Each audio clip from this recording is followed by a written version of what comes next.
The wind hissed low over the scorched battlements of Harrenhal, carrying distant echoes of pain and purpose. A chill clung to the stones, refusing to lift even in the warmth of midday.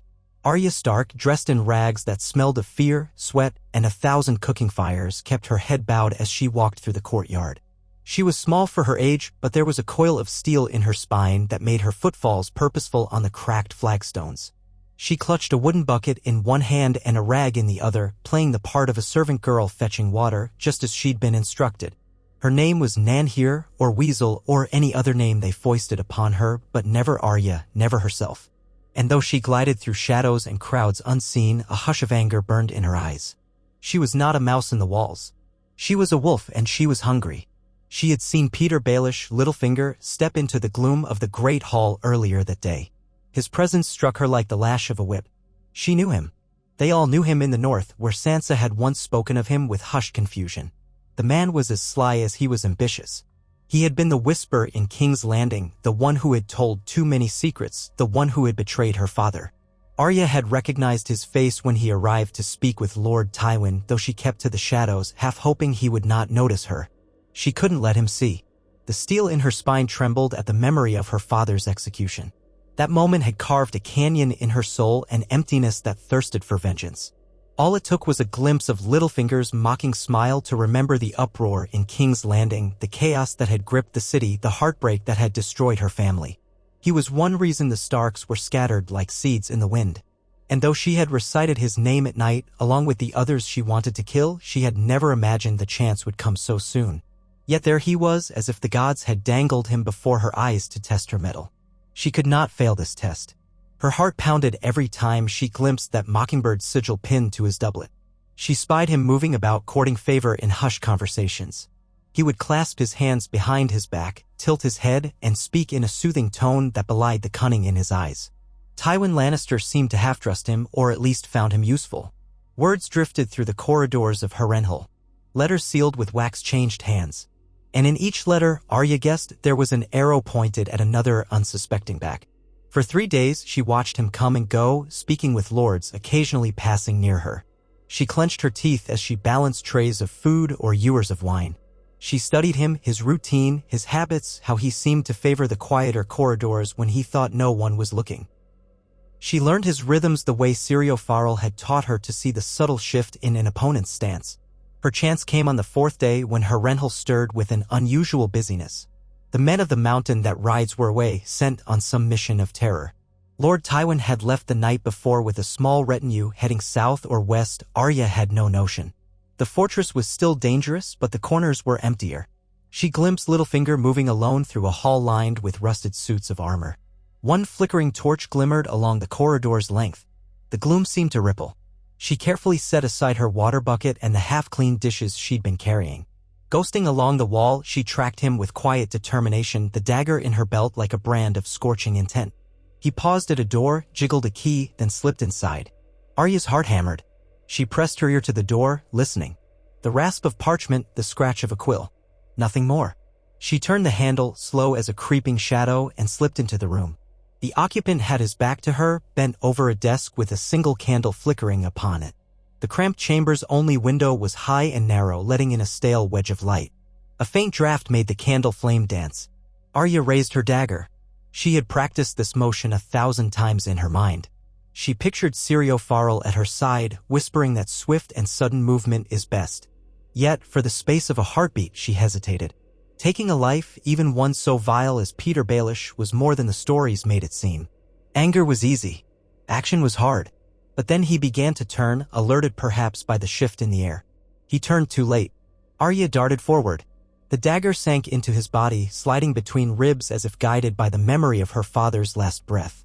He jerked, tried to twist away, tried to speak, but blood trickled from his lips. She twisted the blade free and his body slumped to the stone floor. She stood there panting, eyes wild. Her skin felt too tight, her fingers numb around the hilt. She waited for some tremor of guilt or fear. Instead, there was only a grim sense of justice. She thought of her father. If the old gods cared, perhaps they were watching. Then she wiped the blade on a scrap of cloth. He gargled a last breath, eyes wide in shock, that mocking, cunning spark extinguished from them forever. She stared at him, uncertain what to do next. Blood pooled. With effort, she forced herself to kneel and search him. She found a few letters sealed with a mockingbird and an iron key on a chain around his neck. She had no time to make sense of it all. Any moment, a guard might come. Her mind spun with the enormity of her deed. Littlefinger was not just some nameless Lannister soldier. He was a lord, a skilled manipulator. This murder would reverberate in halls of power like a stone cast into a still pond. But she had no regrets. Let them feel the ripples. Let the realm quake for once under a Stark's hidden blade, just as she had felt the quake when her father died. She fled the chamber, leaving the corpse sprawled behind the desk. She pressed the letters to her chest, then shoved them inside her dirty tunic. She felt them rustle against her ribs as though they had a life of their own. She could practically hear her own breath rasping. She needed to leave Harrenhal. Ser Amory Lorch still commanded here, and if he discovered she had done this, she'd be put to death within the hour. Swiftly, she slipped into a stairwell, took her meager possessions, mainly the battered clothes she wore and the coin Gendry had stolen for her. She found him and hot pie in the kitchens. It took only a moment to convince them that they had to leave tonight, that the castle would soon be thick with suspicion and swords. "What did you do?" Gendry asked, seeing the panic in her eyes. "I ended something," was all she could say. Hot Pie was too scared to ask more questions. The three of them slipped out under the cover of night, past the guards who were more interested in their dice games and rationed ale than in a few scrawny kitchen helpers. By dawn, they were on the road, the burnt fields of the Riverlands stretching in every direction, the towering black ruin of Harrenhal behind them. Weeks later, word of Peter Baelish's death spread across the land, and no one knew precisely who had killed him or why. Rumors swept from tavern to tavern, from keep to keep. Some claimed Lord Baelish had discovered a hidden fortune and had been robbed. Others whispered that Tywin Lannister had grown tired of Baelish's double-dealing and ordered his quiet removal. Many in King's Landing suspected the Tyrells or the Martells or Varys. But the truth remained hidden, concealed in the memory of one small wolf girl scurrying northward in search of family. Yet that single, silent act set new forces in motion. Baelish had been the spider at the center of countless webs. His letters bore secrets that might have inflamed old rivalries or forged new alliances. Those threads were abruptly severed. The realm shifted. The War of the Five Kings, which had been swirling like a maelstrom, might yet find new currents. Far to the north, in Robb Stark's war camp near the Twins, ravens arrived almost daily. Lords collected in tents to discuss battle strategy, to weigh the alliances needed to press King Joffrey from the throne and avenge the death of Ned Stark. Edmure Tully, battered and frustrated, had retreated to Riverrun after a skirmish in the western hills. The Bolton men lurked like pale shadows. Roose Bolton, unreadable as stone, gave little away but pressed for swift, decisive moves. The news of Baelish's death reached them late one afternoon via a raven that circled overhead and landed among their tents. A soldier brought the message to Robb, who sat at a long, worn table, drawing lines on a map with his mother, Catelyn Stark, at his side. His direwolf, Grey Wind, rested near the tent flap, ears perked. The king in the north scanned the parchment once, his brow furrowing. "Lord Baelish murdered at Harrenhal," Robb said quietly. "Cause unknown. Officially, Tywin Lannister's men are searching for the killer, but no leads." He set the parchment aside. "I had no fondness for that man, but this is unexpected." Catelyn's face was etched with worry. She had never forgiven Peter for the role he played in Ned's betrayal. Yet she understood the delicate balance of lords, alliances, and debts. Littlefinger, cunning as he was, had arranged the deal that allowed them to attempt an alliance with the Tyrells. It had never come to fruition, but the possibility had been there. "This could change many things," she said. He was the master of coin, and more than that, he had friends in many corners. "I fear any advantage he might have offered us, or any danger he might have posed, has vanished in a way we cannot easily predict." Robb leaned back. "The realm is riddled with secrets. Even if we marched on King's Landing tomorrow, we wouldn't know where half our enemies or potential allies stand. And this murder, someone must have had cause. Even Tywin would be more discreet." Roose Bolton entered the tent then, pale eyes flicking from mother to son. He gave a curt bow. "Your Grace." "My lady," he said, the soft rasp of his voice carrying an odd calm. "I hear we have news." Robb handed him the parchment. The Lord of the Drevfort scanned it in silence, betraying no emotion. Unexpected indeed. Baelish was a spider spinning 1,000 webs. Now those webs lie abandoned. Perhaps, in the absence of his scheming, the Lannisters' hold on certain domains may loosen. Or perhaps it will tighten. Hard to say. "We must be watchful," Catelyn said. "We have men in the Riverlands, men near Moat Cailin, and hopefully some loyal folk near King's Landing. Let them keep their ears open. If this changes the alliances in the capital, we need to know. Robb nodded, pressing a hand to his mother's in quiet agreement. There was grief behind her eyes, worry for her daughters, for Sansa and Arya. A mother's fear. He shared it. He wanted to strike at the Lannisters, but every step felt precarious. The news of Baelish's demise might have offered a glimmer of advantage. Yet it was impossible to see the shape of it just yet. He had to be patient, though patience was a bitter pill when the heads of Stark men still rested on spikes in King's Landing. In the Red Keep, Queen Cersei received the news from one of her ladies-in-waiting. The Queen Regent was closeted in her solar, bright midday light pouring through the windows, illuminating the dust motes in the air. Her face grew pale when she heard the rumor. Baelish? Dead at Harrenhal? She repeated, her voice clipped. The lady bobbed her head. That is what the Raven says, Your Grace. No one knows who's responsible. The official story is that his body was found in a small chamber, stabbed multiple times. Cersei dismissed her with a wave. When the door closed, she paced in a tight circle. A swirl of green silk followed her steps. She paused at the window, looking out over the courtyard, remembering how Peter Baelish had always flaunted his cunning. He had a knack for sniffing out vulnerabilities. He had tried to place himself in her good graces countless times, though she had never trusted him fully. Yet even so, he was often useful. Now the prospect of losing that vantage left her uneasy. With Varys on one side and the Tyrells creeping in with their demands, Baelish had been a balancing presence. She pressed a hand to her forehead. Joffrey would be of no help. Their boy king was a tempest of cruelty, easily manipulated by flattery and outraged by the smallest slight. If Littlefinger's murder had been orchestrated by someone in the Red Keep, it would be wise to find out who. If it came from the outside, that might herald new alliances forming beyond her sight. She needed to be certain. Summoning her brother Tyrion, who still served as Hand of the King, she displayed the missive. They found Littlefinger's body at Harrenhal, she said, handing him the letter. No culprit, no motive, no sense. Tyrion read it, his mismatched eyes flicking rapidly. He mused, setting it aside. I must admit, I never thought Tywin would let that little toad out of his sight. But apparently someone caught him unawares. It wasn't father, Cersei said immediately. If he wanted Baelish dead, he'd find a more discreet way. He wouldn't let him bleed out in Harrenhal like some pig. She paused. Unless this is all a ploy to shift blame. But that would be foolish even for Tywin. Tyrion stroked his chin. So many suspects, so little time. I wonder if we should even bother. He was the master of coin, Cersei snapped. His death is not trivial.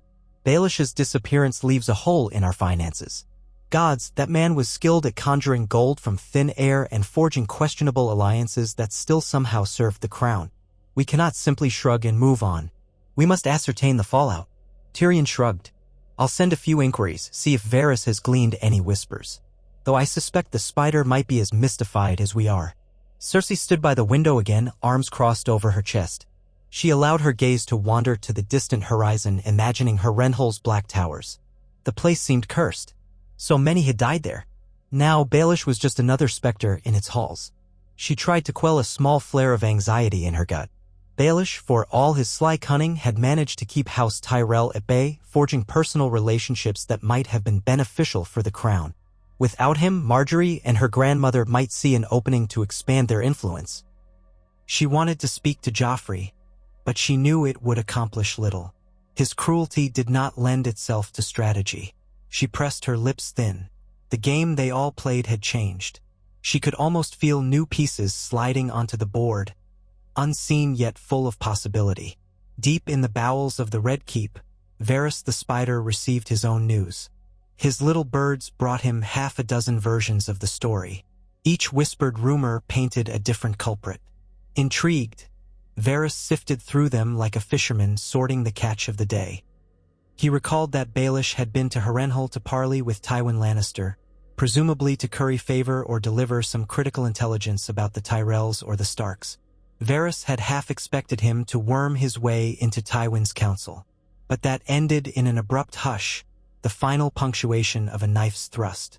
Who had done it? Varys considered the possibilities. A rogue soldier, seeking quick loot? Unlikely.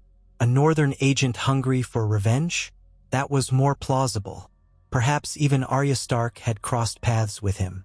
He toyed with the notion. He'd heard whispers that the girl had been in Harrenhal briefly. The thought was bold, almost ridiculous, but he did not dismiss it. If there was any young Stark who would slip a dagger into Baelish's heart, It was Arya, that fierce spark of a girl. Still, speculation was just that. He had no hard proof. He sighed. Baelish's death might shift the war's course. He, too, sensed that the Lannisters were more vulnerable without their cunning master of coin. Another whisper from Dorne said that the Martells might be seeking new alliances. The death of a cunning manipulator like Peter Baelish might open new pathways for the Prince of Dorne to move. And Varys, always mindful of the realm's needs, realized that perhaps this death might lessen the tumult, if manipulated properly. He quietly set about ensuring certain messages reached certain ears. If the cunning behind the scenes was simplified by Baelish's absence, there might be fewer reasons for war. And if the Lannisters recognized that forging a truce with the Starks, especially with Robb Stark, who was winning many engagements in the field, would be more prudent than continuing a costly conflict, then perhaps a negotiated peace might emerge. It was a long shot, but Varys believed in small steps that turned into leaps when the moment was right. Meanwhile, Arya Stark had found no comfort in the satisfaction of her vengeance.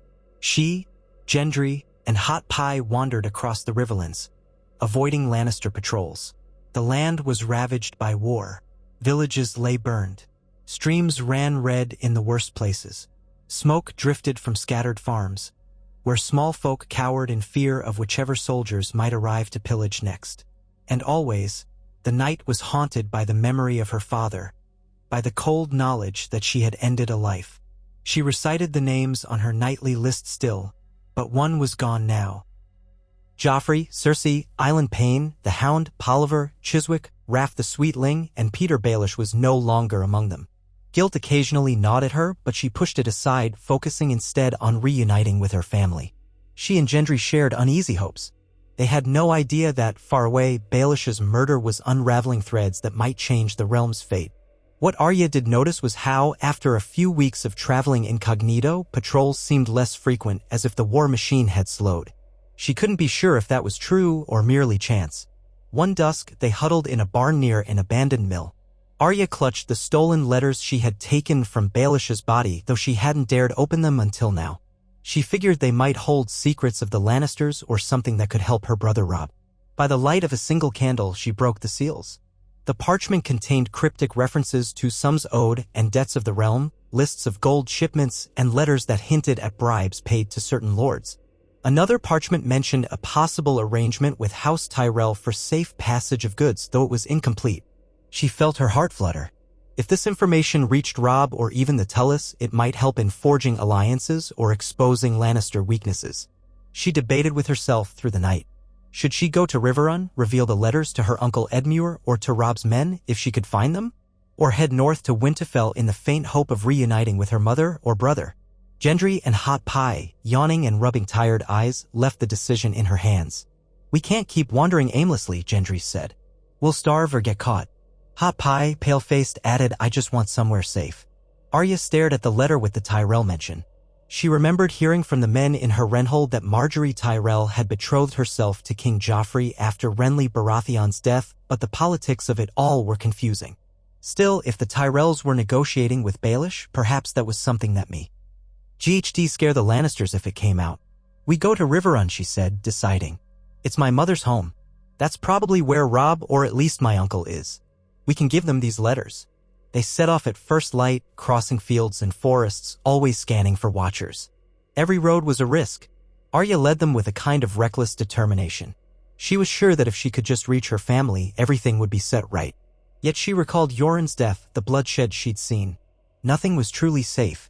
In King's Landing, Tyrion Lannister took up the vacant seat as Master of Coin, adding that responsibility to his role as Hand of the King, which Cersei resentfully allowed. Tyrion quickly discovered the mess that Baelish had left behind. The crown was deep in debt to the Iron Bank of Bravos, and further coin was owed to various Tyroshi and Pentoshi bankers. Baelish had financed the war by borrowing heavily against the future. "This is catastrophic," Tyrion murmured in the privacy of his chambers, reading ledger after ledger. "If the war goes on much longer, we won't be able to pay the interest, let alone the principal. The Lannister gold mines are not bottomless." He called upon Bronn to deliver messages to various corners of the city. Bronn, leaning on a doorframe, asked, "So, how do we fix this?" Tyrion sighed and set down a quill. We fix it by ending the war more quickly than father intended, or we find a huge source of coin somewhere. The Tyrells might help, but they'll want a reward. Meanwhile, the Iron Bank is known to fund the enemies of those who renege on debts. We don't want them throwing their weight behind Stannis or the Northern Rebellion. So we start negotiating, is that it? Bronn asked with a half-smile. Don't see your sister approving. She'll do what benefits Joffrey. If that means forging a peace with Robb Stark, so be it, assuming we can find terms that appease both sides. But the question is, do the Starks even want peace now? They've lost their father, and we still hold Sansa captive. They might want blood more than gold. Bronn shrugged, unconcerned. Tyrion turned back to the ledgers, cursing the day he'd agreed to become master of coin. Baelish had been many things, but incompetent was not one of them. The man had kept the crown afloat through sheer cunning. Now, with him gone, the finances threatened to sink them all. Perhaps, Tyrion mused, this was the impetus for forging a truce. If that was so, Baelish's death might ironically be the realm's salvation, removing the man who profited most from chaos. The Starks, meanwhile, received growing indications that the Lannisters might be open to a ceasefire. Ravens carried uncertain messages between the two camps. The first official words came from Tyrion Lannister, delivered to Riverrun by a trembling messenger who asked for audience with Catelyn Stark and the Tully Lords. The messenger read from a scroll, carefully enunciating each phrase. The Crown proposes a cessation of hostilities to facilitate negotiations toward a lasting peace and an exchange of prisoners. The lords in the hall muttered among themselves. Ser Brynden Tully, the Blackfish, scoffed. Peace after we've bested them in the field? They fear defeat. Edmure Tully rubbed his beard. Or they're stalling while they muster more men. Catelyn held up a hand to silence them. She looked to Robb, who stood near the dais, gray wind at his side. What do you think, my son? She asked quietly. Robb's face was unreadable. We're winning battles, yes, but the Lannisters still hold King's Landing, and they have better siege engines, more money. Well, maybe less money now, if rumors about the Crown's debts are true. But you taught me that a wise king weighs every path before committing his men to bloodshed. If there's a chance to end this without further slaughter, I must consider it. There was a hush in the hall as the assembled lords waited for Robb's verdict. Finally, he said, We will send an envoy to hear their terms. If they are nothing but false promises, we'll continue the fight. If they mean to negotiate in good faith, we can talk. Catelyn nodded, relieved. She had long pleaded for a path that might spare more heartbreak. She still wanted justice for Ned, but justice sometimes took many forms. In a stroke of coincidence, or perhaps guided by fate, Arya Stark arrived at Riverrun that same week. She, Gendry, and Hot Pie had managed to slip through war-torn villages, finally encountering a column of Stark bannermen led by the Mallisters. When Arya revealed herself, they almost fell off their saddles in shock. She was half-starved, ragged, but her eyes were fierce. They escorted her under heavy guard to Riverrun. When she stood before Robb, he rushed to her, eyes brimming with tears. She was so changed from the little sister he remembered. Yet the moment they embraced, the hall erupted in cheers. Arya felt overwhelmed by the sight of her brother wearing a crown of bronze and iron, surrounded by lords who knelt at his word. But she was even more overwhelmed by relief. Here was family, here was home, or the closest she had to it now. Catelyn embraced Arya so tightly it nearly took the girl's breath away. All the sorrow etched in the lines of Catelyn's face seemed momentarily soothed by her daughter's return. The reunion was bittersweet without Sansa and the others, but they took comfort in each other's presence. That evening, in a quiet solar, Arya finally confessed what she had done. She showed them Baelish's letters and told them how she had slipped a dagger into him. She spoke in a small voice, as if half expecting reprimand. Robb stared in disbelief. Catelyn went pale. She remembered Peter from her youth in Riverrun, remembered how he dueled Brandon Stark for her favor, remembered the man he became, so cunning and dangerous. And now her daughter, her fierce, clever Arya, had been the one to strike him down. Robb exhaled slowly. Arya, you risked your life. The Lannisters would skin you alive if they found out. She refused to lower her eyes. He betrayed father. I had to. He was on my list. Catelyn flinched at that. She couldn't condone her child taking a life, but she understood the reasons. The letters, however, intrigued her. She scanned the contents, and her eyes widened. These financial ledgers. They show how Baelish was funneling gold to bribe certain houses. Some that were considered neutral might have been in his pocket. He arranged for certain shipments to vanish or appear. This could have changed the tide of the war if he had given it all to Tywin. Robb rubbed a hand over his face. The Lannisters must be scrambling without this knowledge. Or perhaps they discovered bits of it, but not all. Arya hunched her shoulders. Maybe I did something good, she said in a trembling voice. Maybe father can rest easier now. Catelyn drew Arya close. Your father would want the realm to have peace. If Baelish's manipulations were fueling this war, then perhaps you've done more than you realize. Robb gently took Arya's hand. Thank you for bringing these letters. But from now on, I want you safe. No more running off on your own. She scowled. I'm not a child. You're still my sister, he replied. And I won't lose you. The negotiations between the crown and the king in the north began cautiously. Tyrion Lannister, carrying letters bearing the royal seal, met with Ser Brynden Tully outside the walls of the small border town of Oxcross, accompanied by a modest retinue. Robb remained at Riverrun, hesitant to trust a Lannister envoy but willing to see what might be offered. Tyrion, wearing a battered cloak and guarded by a dozen gold cloaks, faced the Blackfish, who was flanked by twice as many Stark soldiers. The tension was thick. Tyrion explained that the crown, meaning King Joffrey, wished to offer terms that included recognition of northern autonomy in most matters and the release of any Stark family members held captive. However, the Lannisters insisted on retaining the loyalty of certain Riverland lords and wanted an official treaty ensuring that no armies from the north would march south of the Trident without the crown's permission. The Blackfish, hearing these proposals, relayed them to Robb via Raven. While the terms were far from perfect, they were more generous than anyone expected. Catelyn read them carefully. She pointed out potential pitfalls. They want to keep Sansa in King's Landing as a ward or guest, effectively a hostage. That cannot stand, she said. We must demand her immediate release. Robb agreed. Meanwhile, the question of Arya's safety had changed. She was no longer presumed dead or missing. If the Lannisters discovered she was with Robb, they might try to use Sansa as leverage. The negotiations became more critical than ever. Behind the scenes, Varys subtly encouraged Tyrion to push for real peace, citing the crown's financial burdens and the growing threat of external forces. Stannis Baratheon still loomed in Dragonstone, eyeing the Iron Throne. The Martells of Dorne were disgruntled. The Greyjoys threatened the western coast. Unity in the realm, or at least a temporary truce, might be the only way to prevent everything from collapsing. I see your point, Tyrion told Varys in a private audience. We can't fight a war on all fronts and we're out of gold. I suppose that means we give the North some of what they want. He sipped a cup of wine. Though convincing Cersei and Joffrey won't be a pleasant affair. Varys smiled enigmatically.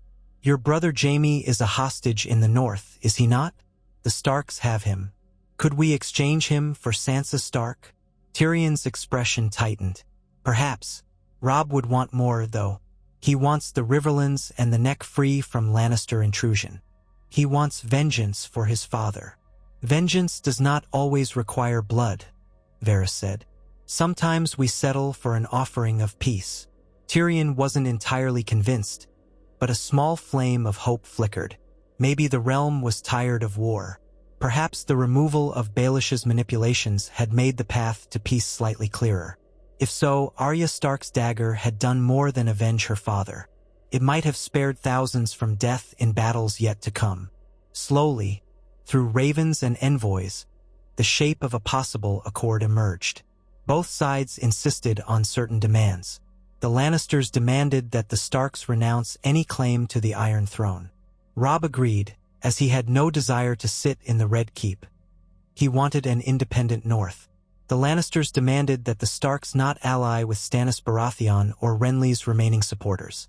Robb, after consulting with his bannermen, reluctantly agreed, reasoning that fighting the Lannisters, Stannis, or any southern foe was a distraction from securing the North's peace. In return, the Starks demanded that Sansa be released, that the Riverlands not suffer Lannister occupation, and that Jaime Lannister remain as a hostage under honorable conditions until the treaty was finalized. Cersei balked at that last part, but Tyrion persuaded her, reminding her that they still had Myrcella and Tommen's futures to secure. Perhaps they could arrange betrothals that would seal the peace. Still, Joffrey raged when he heard that Sansa might leave the capital. He considered her his plaything to torment at will. Tyrion and Cersei had to carefully calm him, explaining that this was a strategic move for the good of the crown. They promised him other amusements, other betrothals, perhaps Marjorie Tyrell. Gradually, Joffrey relented, more out of boredom than understanding. Outside the halls of power, the common folk of both the North and the Riverlands began to hope for an end to the bloodshed. Fewer Lannister patrols scoured the countryside.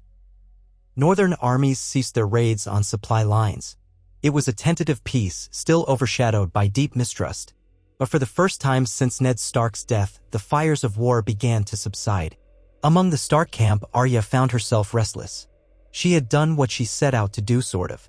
She had avenged her father partially by killing Littlefinger. Now she was surrounded by men who called her my lady, men who bowed to her as if she were a fragile noble. She hated it. She took to training with a wooden sword, insisting Gendry spar with her when the camp was quiet.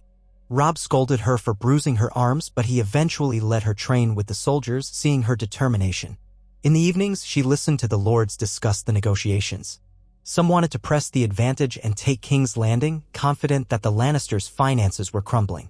Others, including Catelyn, urged caution. Too many had died already, and the Lannisters still had a formidable army and alliances. Arya felt torn. She wanted vengeance for her father, but she also wanted her family safe. She even worried about Sansa, though they had never gotten along. Sansa was still her sister. During one quiet morning, she cornered her brother in a courtyard of Riverrun. "Robb, you're not really going to let them get away with it, are you? They killed father. They made Sansa suffer in King's Landing. They tried to kill Bran once, and they might have killed Rickon if they'd found him." Robb knelt to look Arya in the eye. "I won't ever forget what they did. But we have to think of the whole realm. If we keep fighting, more families will be shattered like ours.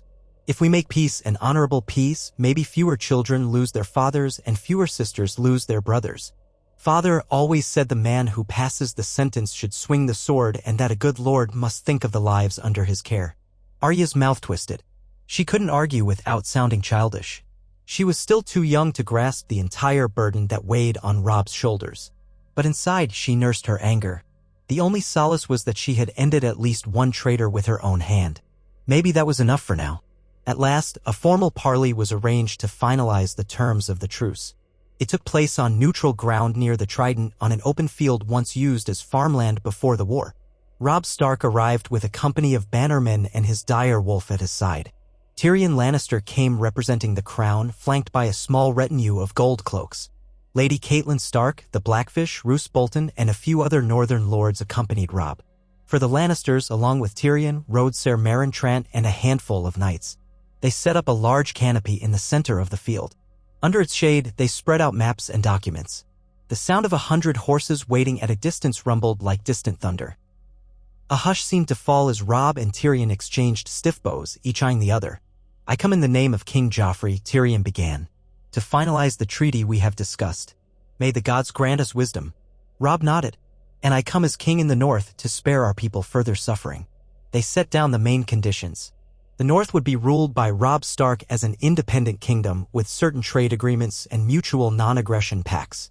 The Riverlands would remain under the protection of House Stark, though the Tully lords would pledge no fealty to the Iron Throne. In return, the crown recognized these domains with the condition that the king in the north would refrain from attacking crown territories south of the Trident unless provoked. Both sides agreed to the exchange of hostages to ensure good behavior. Jaime Lannister would be released once Sansa Stark was safely returned to her mother. A hush spread as Robb read the final lines. "I, Robb Stark, swear by the old gods and the new to uphold this treaty. If the crown breaks faith, we will respond in kind. But if the crown holds to the terms, let peace stand between us."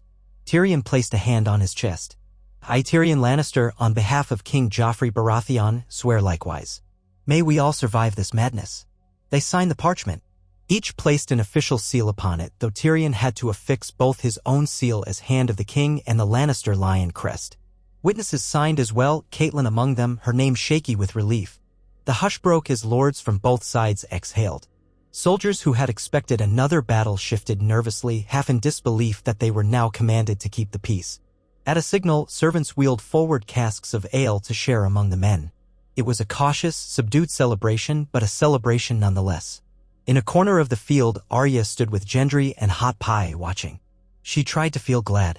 She tried to find in herself the hope that this was a new beginning. But a shadow of doubt lingered. The Lannisters were not trustworthy, she knew that in her bones.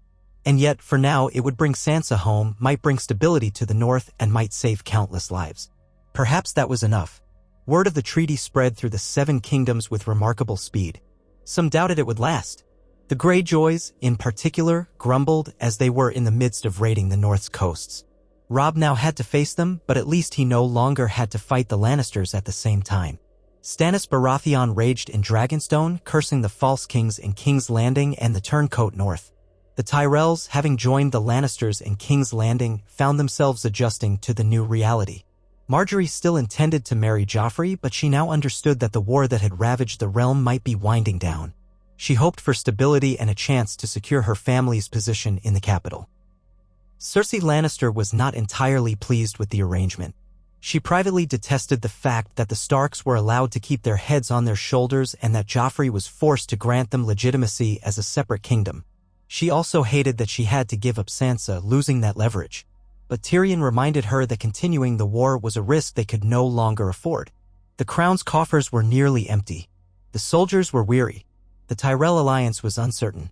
Better to consolidate power in King's Landing and manage the realm from a position of relative calm than to risk total collapse.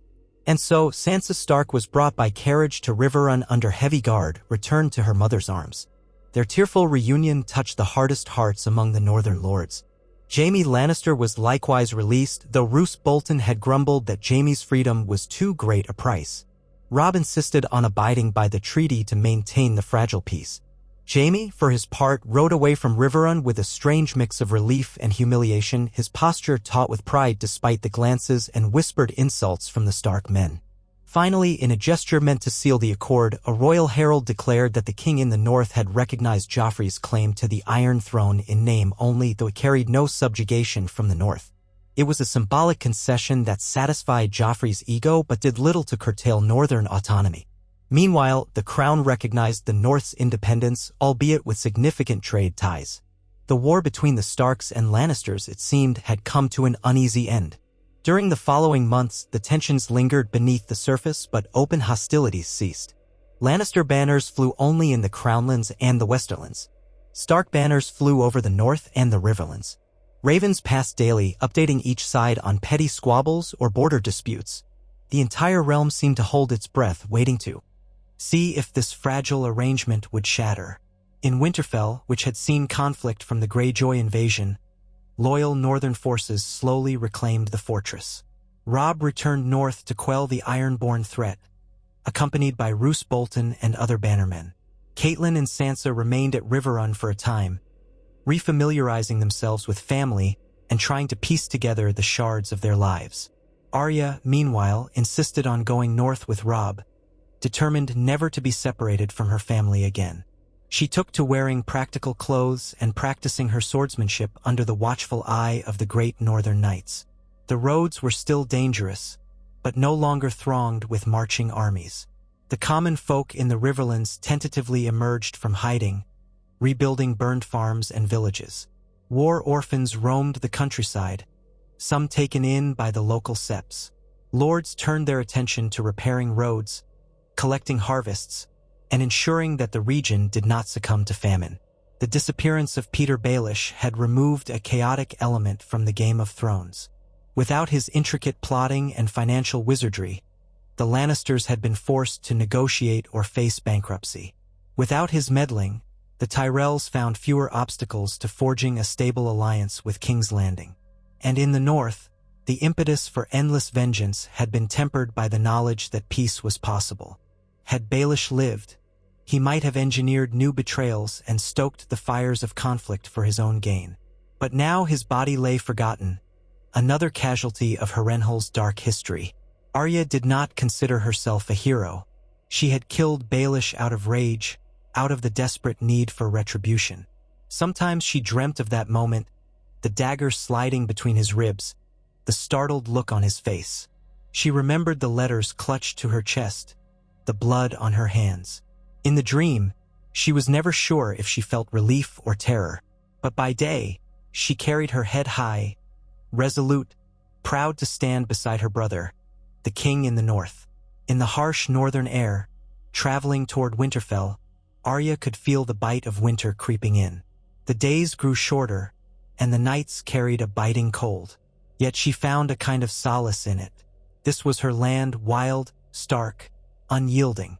She would do what she must to defend it, even if that meant forging an uneasy truce with the Lannisters for now. Robb was not naive. He stationed scouts and watchmen along the neck, ensuring any southern incursion would be met swiftly. But for the time being, the fields lay quiet, and the men of the north breathed a cautious sigh of relief. The freedmen of the Riverlands, once battered by Gregor Clegane's raids, slowly retilled their fields. As Arya rode beside her brother, she asked him quietly, "Do you think Father would be proud of us? Proud of this peace?" Robb looked at her for a moment, the corners of his mouth turning upward in a sad smile. "I believe he would be proud we ended needless bloodshed. He never wanted war, Arya. He wanted justice, yes, but he also wanted the realm to be at peace, so the small folk could live without fear." Arya thought of how the realm might have been if Ned Stark had lived. Maybe he would have led them to a negotiated settlement even sooner. Maybe he would have unmasked the conspiracies in King's Landing. If Father had known the truth about Baelish. She shook her head, dwelling on what might have been served no purpose. The old gods had cast the die. She had played her part. A crow flew overhead, calling out into the windy sky. She wondered what news it carried, if any. They passed the ruins of a village that had been burned months ago. Now, survivors rebuilt shacks from the rubble, hammering makeshift roofs. A few children paused to stare as the king in the north's retinue passed. Arya saw in their eyes a flicker of hope. The soldiers sometimes tossed them bits of bread or salt beef. War was misery for people like them. If peace could give them a chance to survive, maybe her blade had done something right. In King's Landing, Tyrion continued to unravel the tangled finances left behind by Baelish. He negotiated new terms with the Iron Bank, using the Tyrell's gold and some cunning trade incentives. Marjorie Tyrell and her grandmother, Olenna, proved formidable allies in that regard. In exchange, House Tyrell expected growing influence at court. Joffrey strutted around the Red Keep, occasionally complaining that he hadn't gotten to execute any Starks, but overall, he was content to posture for Marjorie. Cersei, for her part, never fully relaxed. She had nightmares of the North rising up again. But for now, with Jaime returned and the war ended, she tried to enjoy the victory. She had kept the Iron Throne for her son, albeit at a high cost. She no longer had unlimited control over the entire continent, but she still held the seat of power. She convinced herself it was enough. In a private moment, she confronted Tyrion in the Tower of the Hand, glaring at him over a goblet of wine. "You let them slip away," she accused. "We should have used that northern girl as leverage. And now that upstart boy holds half the realm." Tyrion rolled his eyes. "A realm we can't afford to rule entirely. Do you not see the ledgers? The debts? Father pressed too hard, and the war was turning against us in the field. This treaty keeps Joffrey on the throne, keeps the Tyrell alliance secure, and grants us time to rebuild. We can't fight everyone at once. Stannis, the North, the Iron Bank." She sneered but didn't dispute the logic. "If Father were here, Father might see reason," Tyrion interrupted, though privately he suspected Tywin Lannister might have tried another strategy. But with Baelish gone, many of Tywin's cunning plans never materialized. "We have peace. Cherish it, sister, before something else threatens us. Winter is coming, after all." Cersei fell silent, her features tight with resentment. But for once, she had no immediate retort. As the snows began to fall in the north, Arya and Robb finally reached Winterfell. The castle was damaged from the Ironborn occupation, but it stood. The walls were intact, the great hall in disrepair yet salvageable. The people gathered in the courtyard to greet them, some cheering, some weeping. They had lost much, but they had a king who had come home, bringing a promise of renewed strength. Arya stepped through the gates and felt a rush of memories. Snow blanketed the courtyard. She recalled sneaking out with Bran, practicing archery in defiance of her mother's disapproval. She recalled chasing cats. The ghost of those days settled around her like a bittersweet cloak. But the childish laughter was gone. The Winterfell that remained was a place of echoes. She yearned to see Bran and Rickon, but word had come that they were somewhere beyond the wall with Hodder and others, rumored to have escaped Theon's grasp. That news was a strange comfort, but it also deepened her longing. She prayed to the old gods they would be found alive. Robb dismounted his horse, and Grey Wind stalked beside him, sniffing the frigid air. Guards came forward to take the reins, while others knelt. They hailed him as king in the north. He nodded gravely. There was no easy joy in his reign, only the weight of duty. Standing on the battlements, Roose Bolton observed the proceedings with a neutral expression. He had gained influence by supporting Robb, but Arya never trusted that man's quiet eyes. Still, under the new truce, the Boltons were valuable supporters. For now, at least, they were on the same side. In the Great Hall, a makeshift feast was prepared. Food was scarce, but they slaughtered a few sheep, baked fresh bread, and served thick onion soup. The Starks and their bannermen dined in the flickering glow of braziers. No musicians played, but the hush of conversation had a warm undercurrent of relief. Arya sat to Robb's left, uncharacteristically quiet, letting the moment wash over her. She caught Gendry's eye. He stood among the blacksmiths near the far wall, uncertain and out of place. She smiled faintly, grateful that he had survived it all with her. When the meal was done, they raised cups to Ned Stark, remembering his honor and his sacrifice. A hush fell as Robb stood. "My father was a just man," he said. "He sought to serve both the realm and the North with honesty. His death sparked a war. Now we stand on the brink of peace, an uncertain peace, but peace nonetheless. For that, let us give thanks to the old gods for returning my sisters to us, for giving us the strength to endure, and for the chance to rebuild." Arya lowered her gaze, thinking how that peace had come, in part, from her own blade. She remembered the night at Harrenhal, the slow hush of Littlefinger's last breath. She wondered if the old gods had guided her hand or if it was simply her own vengeance. Perhaps it didn't matter. The war had been cut short or at least transformed. She closed her eyes, letting her brother's words wash over her. In the following weeks, letters traveled to and from Winterfell, forging trade agreements with the crown and maintaining the fragile alliance. The northern lords grumbled at times about paying any tariffs to King's Landing, but Robb insisted it was better than open war. Meanwhile, he organized a campaign to drive out the remaining Ironborn from the coastal regions. Arya joined some of the scouting parties. She was no longer content to sit idle, though Robb was hesitant to let her risk herself. She argued that she needed to see the real cost of war to understand the land she might help protect. In truth, she wanted to ensure that no more Littlefingers lurked around corners, spinning webs that would harm her family. Robb eventually relented, allowing her a small guard. In one battered fishing village, she found families who had suffered under the Ironborn. They recognized her as a Stark by her dark hair and her dire wolf badge. They knelt, calling her "my lady." She felt a rush of responsibility. She was no longer a child chasing cats. She had changed the course of the realm with one dagger thrust. It scared her and steeled her in equal measure. Far away, the king on the Iron Throne continued his pomp.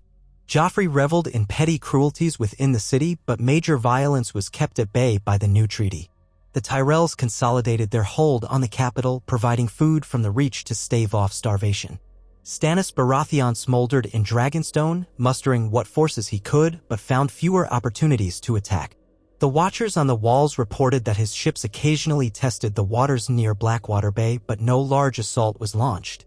Perhaps Stannis awaited a moment of weakness or a sign from his Red Priestess. Yet the realm itself, from Dorne to the Wall, was largely at peace. Soldiers that once marched to kill each other now guarded roads or returned home to tend their fields. The Riverlands, once a scorched battleground, began the slow process of healing. And in all of this, the memory of Peter Baelish faded. Without his whispered manipulations, the lines of conflict were clearer and less labyrinthine. Not every shadow vanished. There were still many who played their own games, but one great architect of chaos was gone. Winterfell's reconstruction progressed steadily, though winter's chill made stonework difficult.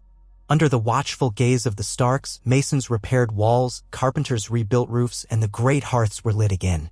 Nights grew long and cold. People huddled together for warmth. But there was an undercurrent of resilience and, dare they say, hope. Sansa arrived from Riverrun toward the end of autumn, accompanied by a small escort. She had been slow to travel, still recovering from her ordeals in King's Landing. Upon seeing Arya, she burst into tears. The two sisters embraced awkwardly, unsure of how to speak to each other after everything they'd suffered. But the love was there, hidden beneath old rivalries and new scars. Arya tried to talk about their father, about the future. Sansa was more reserved, haunted by the cruelty she had endured. Slowly, they found a quiet comfort in each other's presence, a promise that they would never let the realm divide their family again. In time, letters arrived from the Wall, bearing the mark of the Night's Watch. Rumors spread of wildling gatherings, of strange sightings beyond the icy barrier. Robb frowned over these letters, sensing that the real threat to the realm might come from the frozen north, not from the southern courts.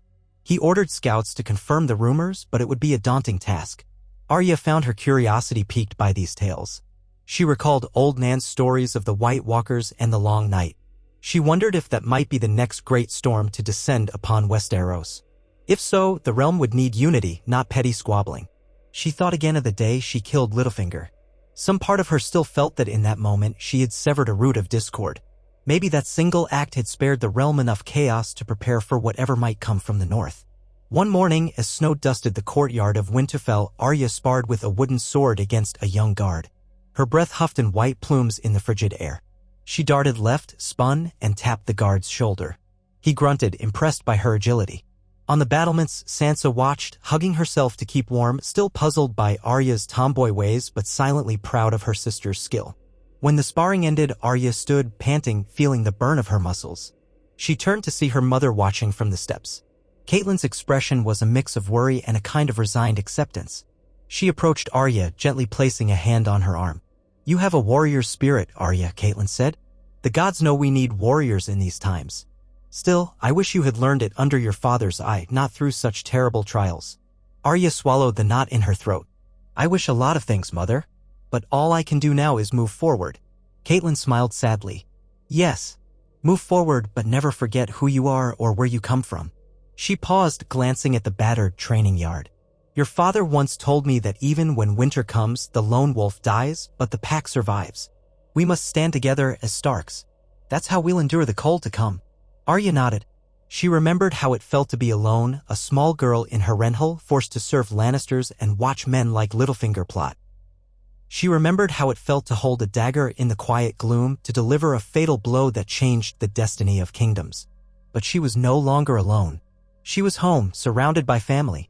No matter what storms lay ahead, whether from the Greyjoys, from the south, or from beyond the Wall, the Starks would face them as one. So it was that the War of the Five Kings, which might have raged on and drowned the Seven Kingdoms in blood, was curtailed by the quiet murder of a schemer in Harrenhal. In the annals of history, it would remain a curious footnote: Peter Baelish found dead under suspicious circumstances, and not long afterward, a peace treaty was forged between the Iron Throne and the King in the north. Scholars would debate the significance of his death for generations, whether it truly shifted the tides or merely hastened an inevitable outcome. But those who lived in that time knew better. They recognized how Baelish's intricate webs, undone by a vengeful Stark girl, had made it far easier for the Lannisters to grasp the precariousness of their position and for the Starks to see a path that did not end in endless slaughter. It gave Tyrion Lannister the space to negotiate, it gave Robb Stark the reason to accept peace, and it removed one of the deadliest players from the board. In the north, snow fell steadily on the walls of Winterfell, and the howling wind carried tidings of a long winter ahead. Arya often found herself standing in the Godwood, gazing up at the heart tree, the carved face red with sap tears. She prayed in her own way, not with formal words but with the fierce, protective spirit that had carried her through so many trials. She prayed for Bran, Rickon, and Jon, all scattered to uncertain fates. She prayed for her mother and sister that they might find some measure of peace. She prayed for Robb that he might hold the north together. And in the hush of that ancient Godwood, she sometimes felt her father's presence, as though his spirit hovered among the roots and branches, watching over them. If she closed her eyes, she could almost hear his voice, warm and steady, reminding her of the honor of the Stark name. She would whisper under her breath, "I did what I had to, Father," and wait for the silent acceptance of the old trees. The realm was no paradise. South of the Neck, the Lannisters still schemed, the Tyrells jockeyed for influence, and other threats brewed in distant corners. Yet, for this brief moment, Westeros was not aflame with a war that might have consumed it entirely. The great houses licked their wounds, watching each other with wary eyes but content, for the moment, to let swords rest in their scabbards. Those who remembered how close they had come to ruin would always wonder, had one dagger in the dark truly shaped the realm's fate?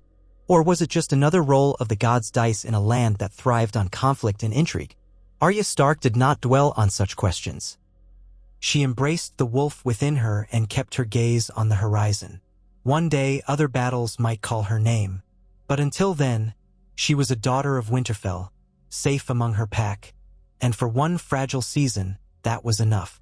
If the White Walkers were stirring beyond the wall, if dragons were being reborn far across the sea, and if the shadows of ancient prophecies were gathering, then Westeros would soon face even greater storms. But at least it faced them with the north intact and the Iron Throne less encumbered by internal strife. And though the bards might never sing of the moment a ragged girl slew a cunning lord in the depths of a cursed fortress, all who lived owed that moment some part of their survival. And so the snows fell.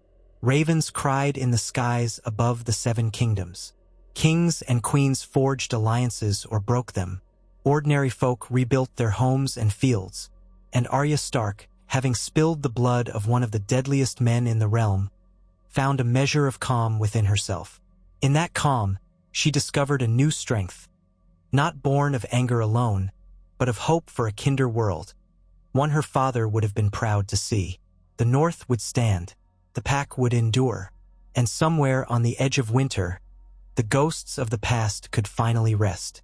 Snow continued to drift across the courtyards and ramparts of Winterfell as the uncertain peace settled over the realm. On many evenings, the wind came keening from the north, howling around the broken towers and half-repaired roofs, carrying with it a hush that made even the most stalwart men glance uneasily at the darkening sky. Despite the tensions and the challenges that still lay in wait, the Starks and their bannermen quietly celebrated that the bloodshed against the Lannisters had ceased.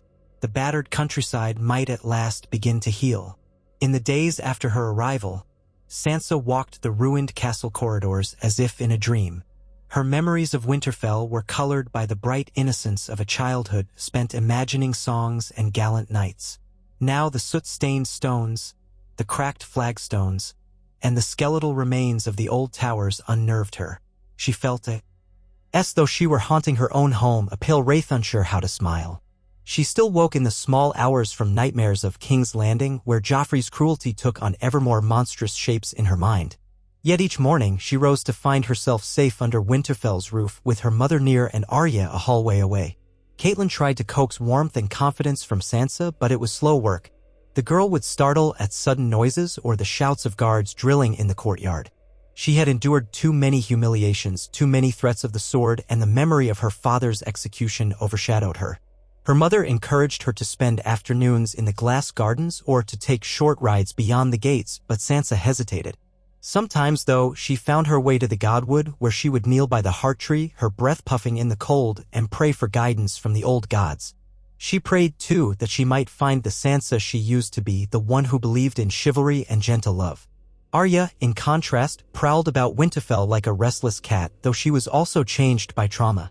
Her own nightmares dwelled on Harrenhal's black corridors, on the hush before she'd plunged a dagger into Peter Baelish's back, on the fear that more enemies might materialize out of the shadows.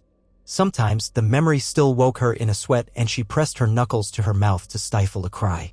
By day, she channeled the roiling energy into practicing with sword or bow, volunteering to join patrols, anything to keep her mind focused forward rather than back. For all her ferocity, she was still only a girl of 10 and 4. Some nights, she slipped into the crypts beneath Winterfell with a torch in hand, whispering her father's name as she stood before his empty tomb, trying to find a sense of closeness to him. The quiet underground passages offered a strange solace in their stillness, a reminder that her roots ran as deep as these ancient stones. Robb oversaw reconstruction efforts with the quiet efficiency his father once showed. He walked the walls with Master of Horse Hullen's son, with Ser Roderick's chosen successors, and with the newly arrived lords or captains who pledged him loyalty in the wake of peace with the crown. Letters arrived weekly from Tyrion Lannister, couched in polite but wary language. The discussions mostly revolved around trade routes, the cost of shipping goods from White Harbor to King's Landing, and the question of border security between the Riverlands and the Crownlands. Robb hated the necessity of such negotiations with the family that had brought so much sorrow to House Stark, but there was no point in risking a renewed war, not when his people needed respite. Often he stood in the Great Hall, staring at the scars left by the Ironborn, or at the patched section of roof that still leaked when storms hit. It would take time to restore Winterfell to its old strength. Some days, he felt the weight of it crush down on him, that he, barely past 17, must carry the hopes of the North. He had wanted nothing more than to avenge his father and keep his sisters safe. Somehow, through the swirl of battle and betrayal, they had arrived at a fragile peace. He wondered if Ned Stark watched from some distant afterlife, measuring his son's choices. Would his father have done better, or done differently? Robb could only guess. In the meantime, the North's energies turned to uprooting the last remnants of the Ironborn who still clung to remote strongholds along the stony shore and the seas around Bear Island. King Balon Greyjoy had taken advantage of the war's chaos to seize northern territories, but with the new treaty, the Lannisters were no longer an immediate threat to Robb. He could focus on defending his home waters. Torrens Square, once besieged, had been liberated by a fierce counterattack months earlier. Now, smaller pockets of Ironborn raiders still dotted the coastline. Roose Bolton had led a contingent southward to retake Moat Cailin from a small group of Ironborn stationed there. Bolton's letters, as always, were meticulous and devoid of any warmth, but they confirmed that Moat Cailin was secured with minimal casualties. Ravens also brought rumors of darker things stirring beyond the wall. Jon Snow was still a brother of the Night's Watch, pledged to hold back the wildlings and anything else in the far north. Edmure Tully had written from Riverrun that traveling merchants spoke of unusual gatherings of free folk and whispered sightings of monstrous, pale figures in the night. Most called those tales madness or ancient superstition, but the scattered watchers at the wall insisted there was truth in them. They had fewer men than ever, and if an entire army of wildlings moved south or something worse, they'd be hard-pressed to resist. Robb weighed these stories, uncertain whether to dispatch men to aid the Watch when Winterfell was still half-ruined and the coasts were threatened by Ironborn. But as Ned Stark's heir, Robb felt a twinge of duty. If the wall fell, the entire North might be imperiled. In King's Landing, the aftereffects of peace were more subtle. Tyrion Lannister spent his days in a whirlwind of financial reforms, haggling with the Iron Bank of Bravos, rewriting half of the Crown's contracts, and ensuring that shipments of supplies continued from the Reach. His nights were consumed by cautious dinners with Margaery Tyrell and her formidable grandmother Olenna, both of whom carefully probed the Crown's willingness to grant them greater influence. Young King Joffrey had no taste for such subtlety. He stomped around the Red Keep, sometimes demanding that the truce be broken so he could ride north and punish the Starks.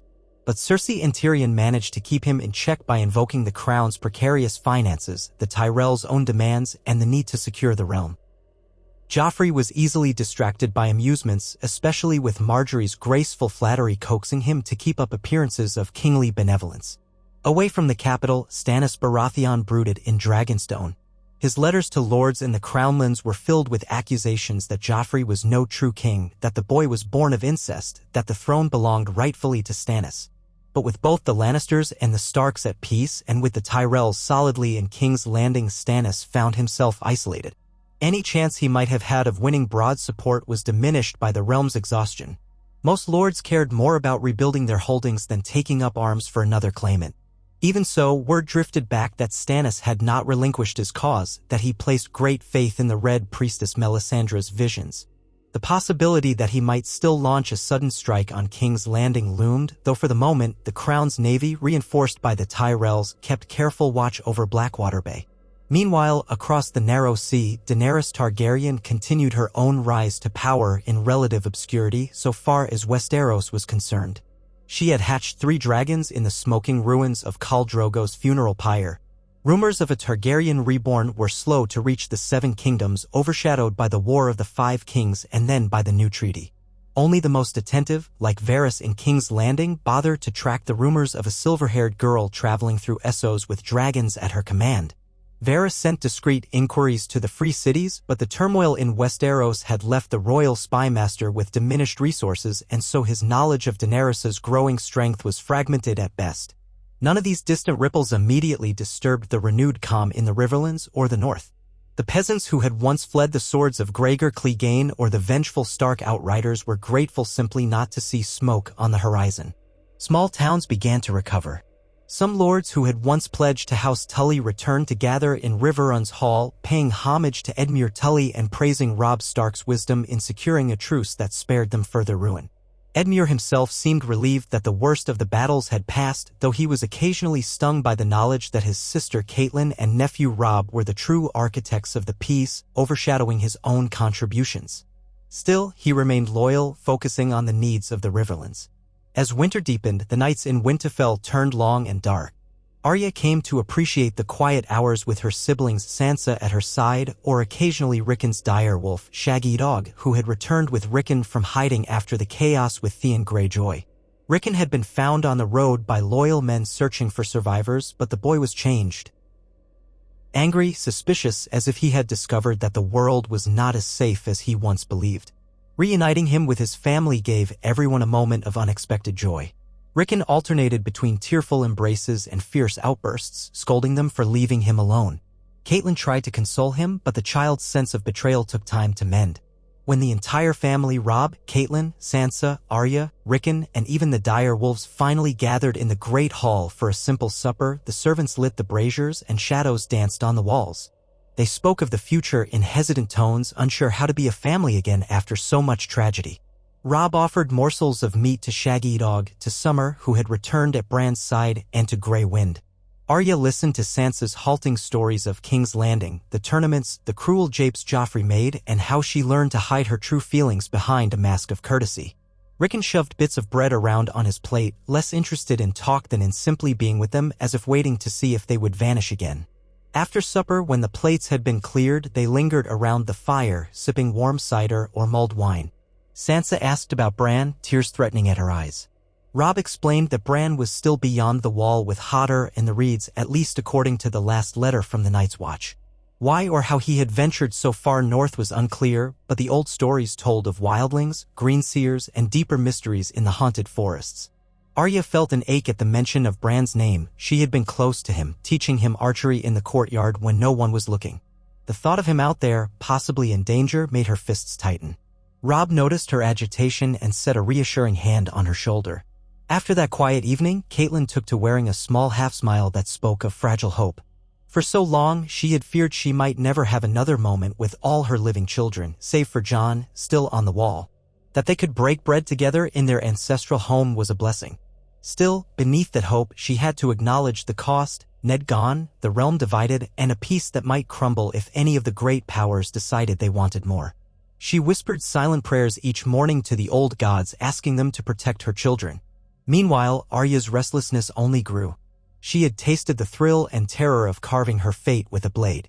The memory of driving steel into Littlefinger sometimes surfaced at the oddest moments, during sword practice, in the stables, even at mealtime. She never spoke of it openly, not even to her mother or siblings. Their relief that she had escaped Harrenhal overshadowed everything else. And so she carried that secret guilt and pride alone, uncertain how to reconcile the contradictory emotions.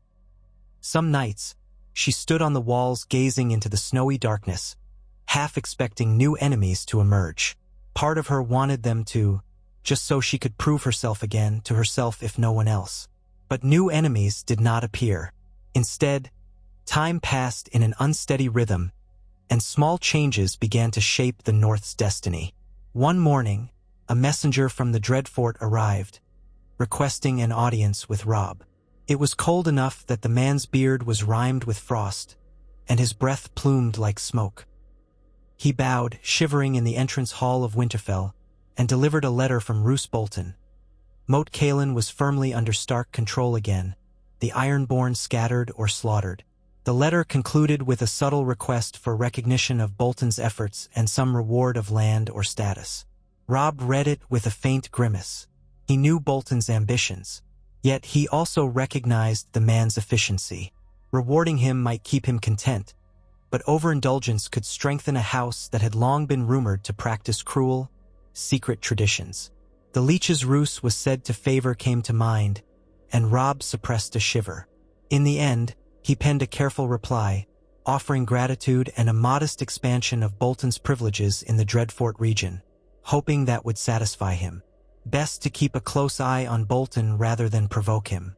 Another letter arrived from White Harbor, detailing the success of the new trade pacts with the Crown.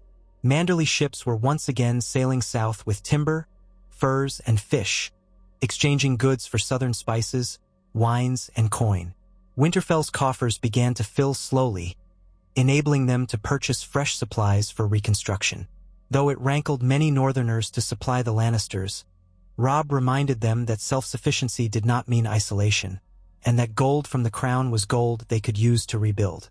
Indeed, if the Crown's gold was tarnished by Lannister arrogance, it still bought lumber and stone all the same.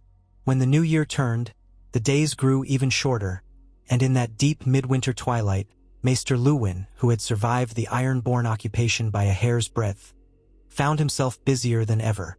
He treated chills and fevers, distributed orders to ravens, and conferred with Robb daily on governance. A new greenhouse had been established to supplement the glass gardens, ensuring the production of fresh herbs and medicinal plants. Luwin also collated the messages from the Night's Watch, reading them for the king in the north and summarizing the news of wildling movements. Several rangers had disappeared in the haunted forest, presumably lost or slain.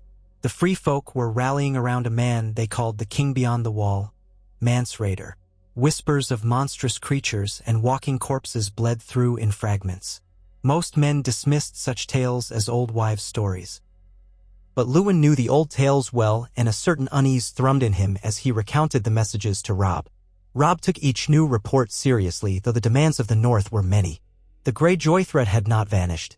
Alon's daughter, Yara, was rumored to command several longships still preying on small coastal hamlets. Winterfell itself needed attention. Rickon remained sullen, though he seemed a little calmer when Arya took him hawking around the outskirts of the castle. Sansa was slowly knitting herself back together, but from time to time Robb would notice her eyes glaze over, haunted by something he could not name. And then there was Bolton's request for recognition, the White Harbor negotiations, the day-to-day business of keeping thousands of small folk sheltered and fed through a harsh winter. Robb's shoulders felt the weight of a dozen demands at once. He seldom had a spare hour to himself. When he did, he would seek out the Godwood.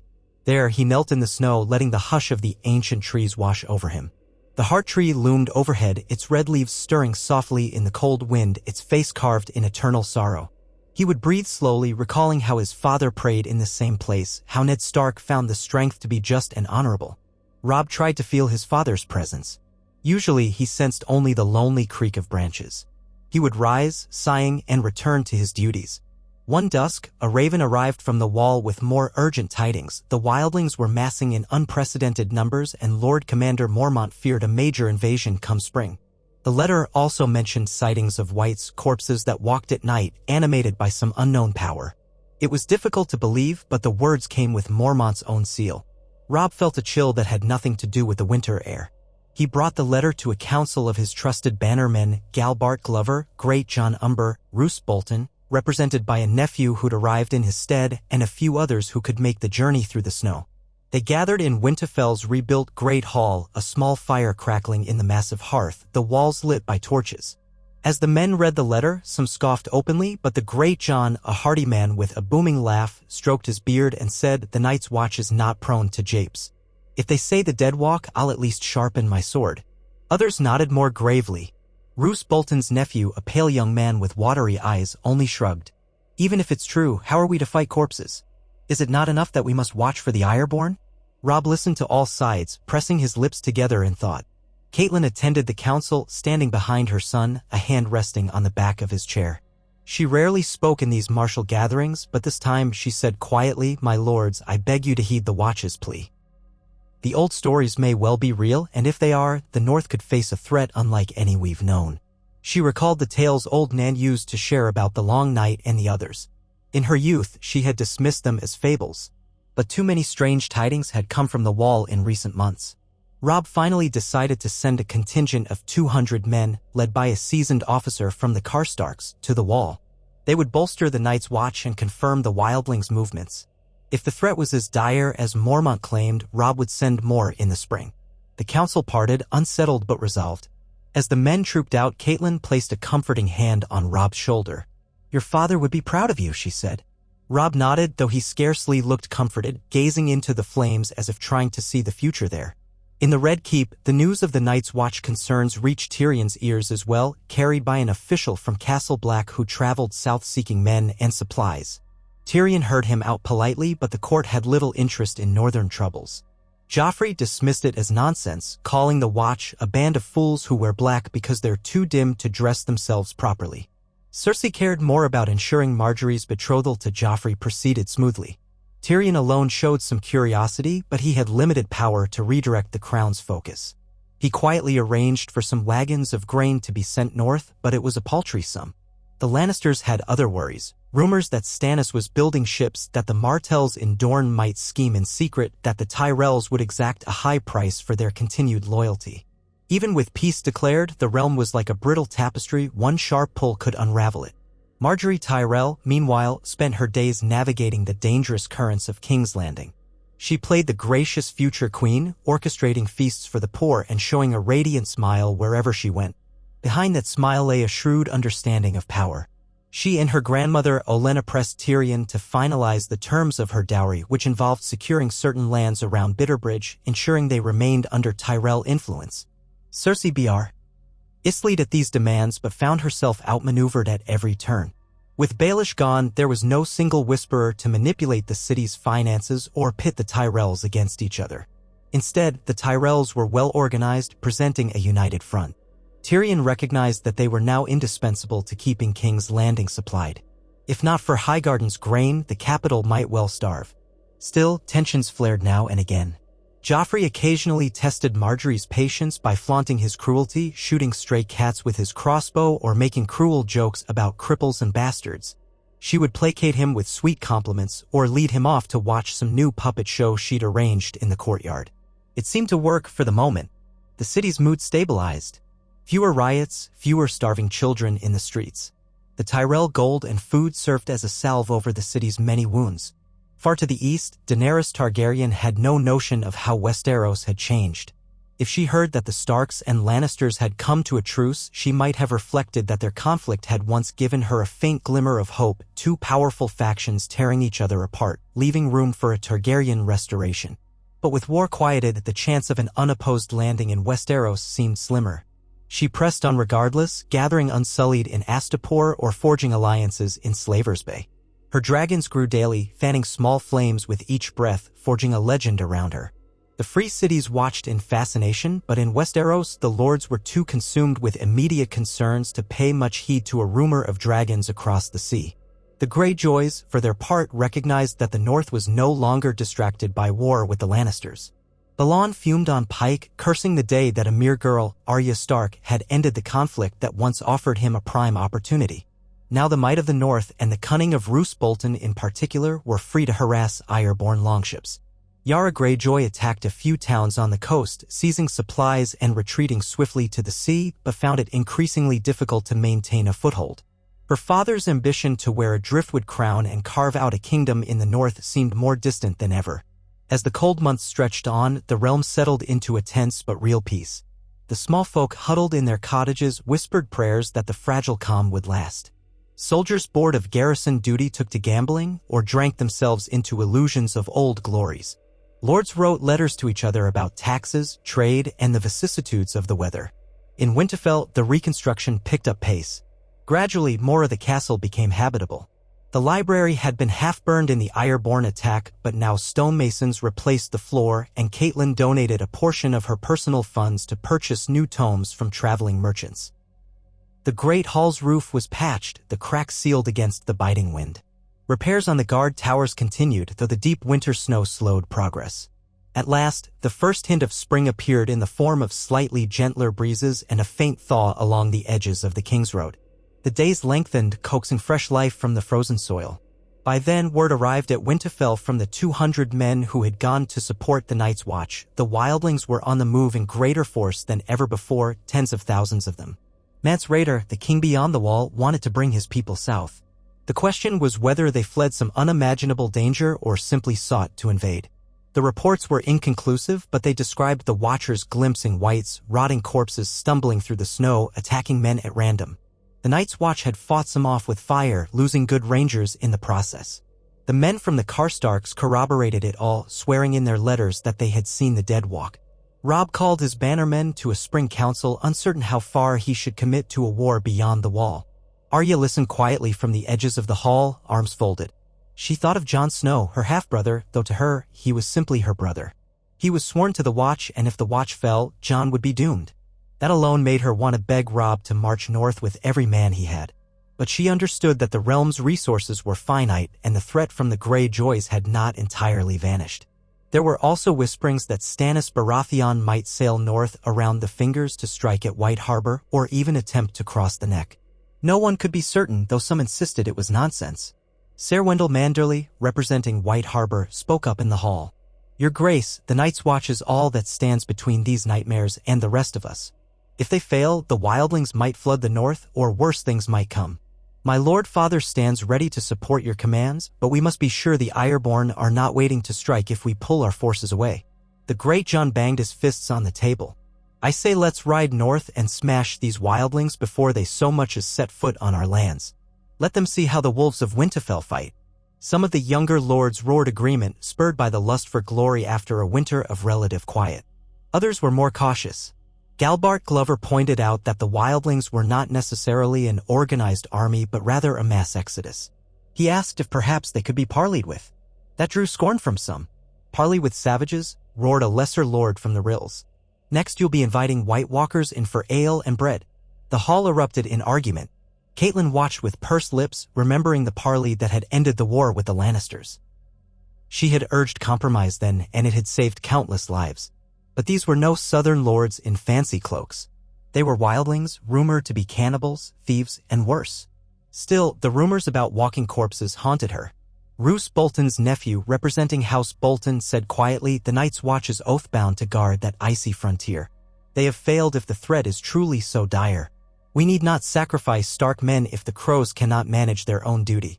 His voice was mild, but his words dripped with the suggestion that the Starks should conserve their strength. Robb shook his head. "The Watch is our first defense. If they fail, the wildlings, whether fleeing or invading, will come south. And we'll face them anyway, but with fewer allies. I won't abandon the Watch to die. They are our kinsmen, some of them, and my own brother among them." He glanced at Arya, who nodded fiercely. "However," Robb went on, "we have to be prudent. I will not empty the north of its defenders. The Ironborn remain a threat along the coast." When the arguments subsided, they arrived at a compromise. Robb would send another 500 men, experienced fighters from houses Umber, Karstark, and Glover, to join the Watch's cause. He would also send a letter urging Lord Commander Mormont to discuss terms if the wildlings were simply fleeing some cataclysm. If they would lay down arms, perhaps a peaceful settlement in the Gift or another distant reach might be negotiated. Failing that, the combined might of the Watch and the northern reinforcements would repel any invasion. It was a measured response, large enough to bolster the Watch, but not so large that it left the north unprotected. When the council ended and the lords dispersed to see to their men, Arya caught Robb's arm. "Let me go with them," she pleaded, voice urgent. "Jon's there. He's family. And if there are wights and monsters, I want to help." Robb frowned. "You're no sworn sword, Arya. You're my sister. And you've been through enough danger." She bristled. "I'm not a child anymore. I know how to fight." She lifted her chin, recalling the practice swords in Winterfell's yard, recalling Syrio Farrell's lessons, recalling the real dagger she had used in Harrenhal. "Please, Robb." Catelyn approached, having overheard. "Arya," she said softly, "we only just got you back. I can't bear to think of you riding into the far north.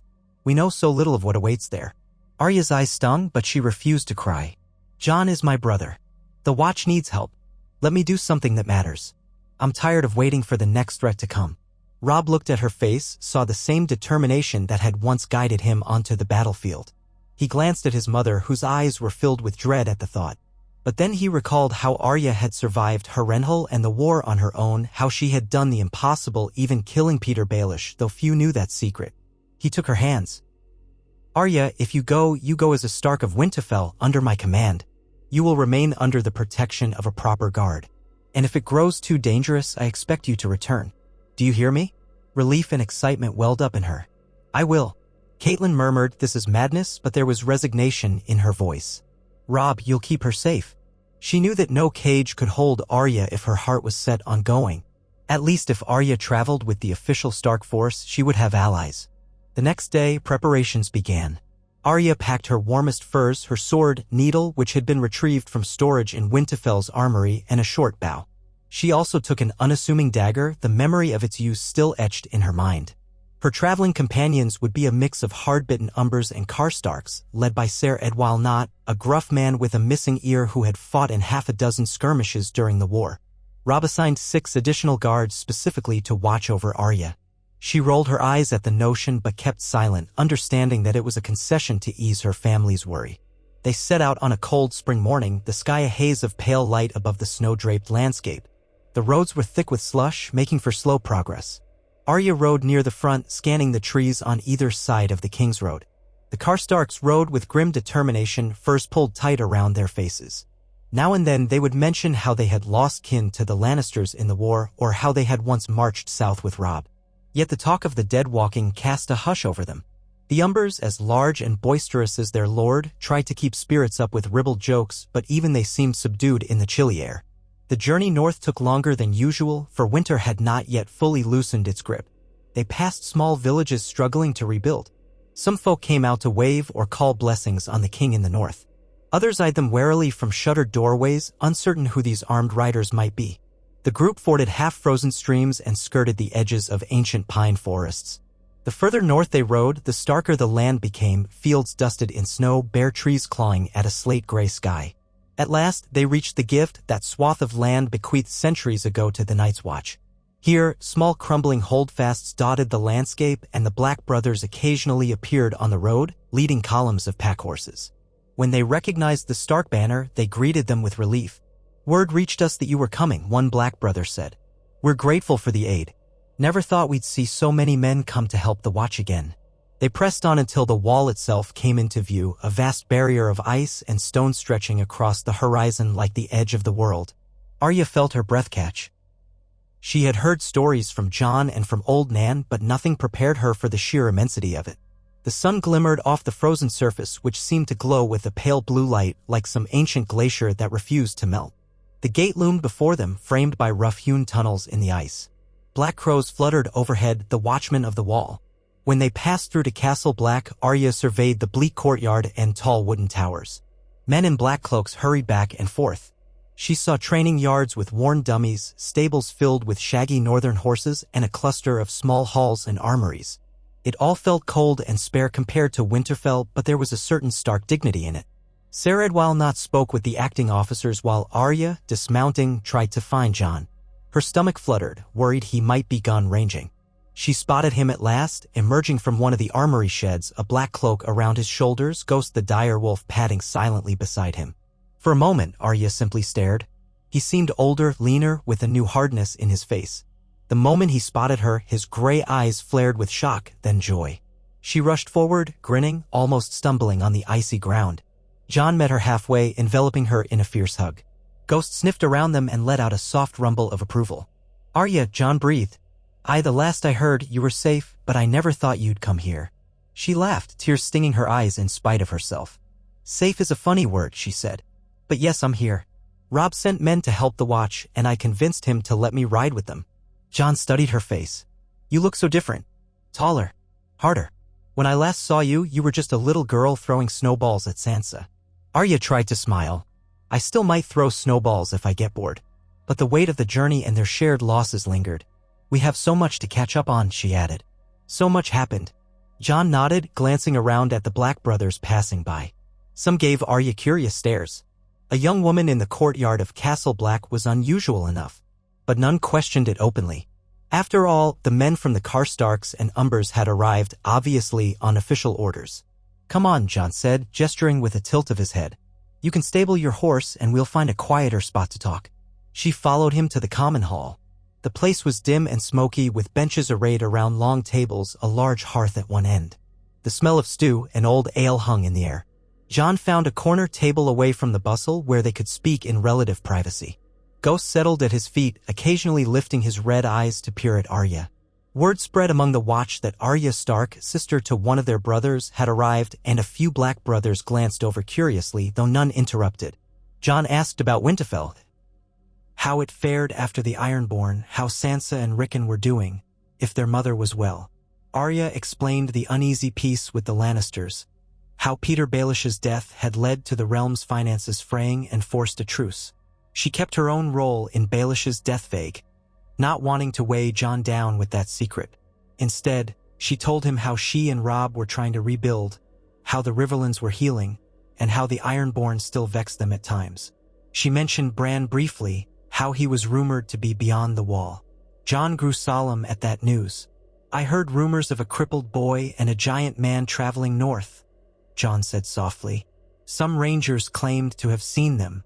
Could be Bran and Hodder.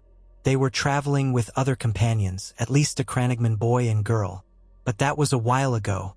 North of the wall, everything is uncertain." Arya swallowed. "If Bran is up here, we have to find him. He's my brother, our brother." "Did Lord Commander Mormont send a search party?" Jon sighed. "We're stretched thin. The wildlings gather in huge numbers. We've had to consolidate our defenses. The Lord Commander can't spare many men to look for a few stragglers. I tried to get permission to go ranging on my own, but he refused, saying my place was here." He shrugged helplessly. Arya's eyes darkened. "Maybe I'll go myself," she muttered. "Robb didn't say I couldn't." Jon pressed his hand over hers. "That would be a fool's quest on your own. Thousands of wildlings roam the forests, not to mention whites if the rumors are true. We need a better plan." As if summoned, Lord Commander Jeor Mormont entered the hall, a towering presence with a gruff beard and a raven perched on his shoulder, muttering half-formed words. He spotted Jon and Arya, then approached. "So, this is the girl who rode all the way from Winterfell," he said in a gravelly tone. "My thanks to your brother for sending us men. We'll need them." Arya rose, bobbing a respectful nod. "He's worried about the threats you wrote of. We stand with the Watch." Mormont grunted approval. "Good. We'll see how these Karstarks and Umbers fare on the wall. They're a welcome sight, but we're still outnumbered by the wildling host. Mance Rayder's no fool. He wants to bring his people south, says they're fleeing something worse. These White Walkers, if old tales are to be believed." He shook his head, as though still grappling with the enormity. "One of our rangers came back half dead, raving about an army of whites. He died soon after. Rose again as one of them before we burned the body. So yes, lass, the dead walk." A chill coursed down Arya's spine. She recalled the half-whispered talk she had heard around Winterfell, the old tales of the others. She glanced at Jon, who nodded grimly. He had seen something, or at least believed in the threat enough to stand guard every night with Ghost by his side. Mormont fixed her with a firm look. "I trust you'll not be wandering off the moment my back is turned. The lands beyond the wall aren't a place for a girl or for anyone untested in the darkness. Many rangers have been lost. We can't spare more searches for lost Starks." Arya bristled, but she forced her voice to remain calm. "I'm here to help, my lord. To do what I can." She hoped he saw that she was no mere child. The crow on his shoulder squawked, "Girl, girl," startling her.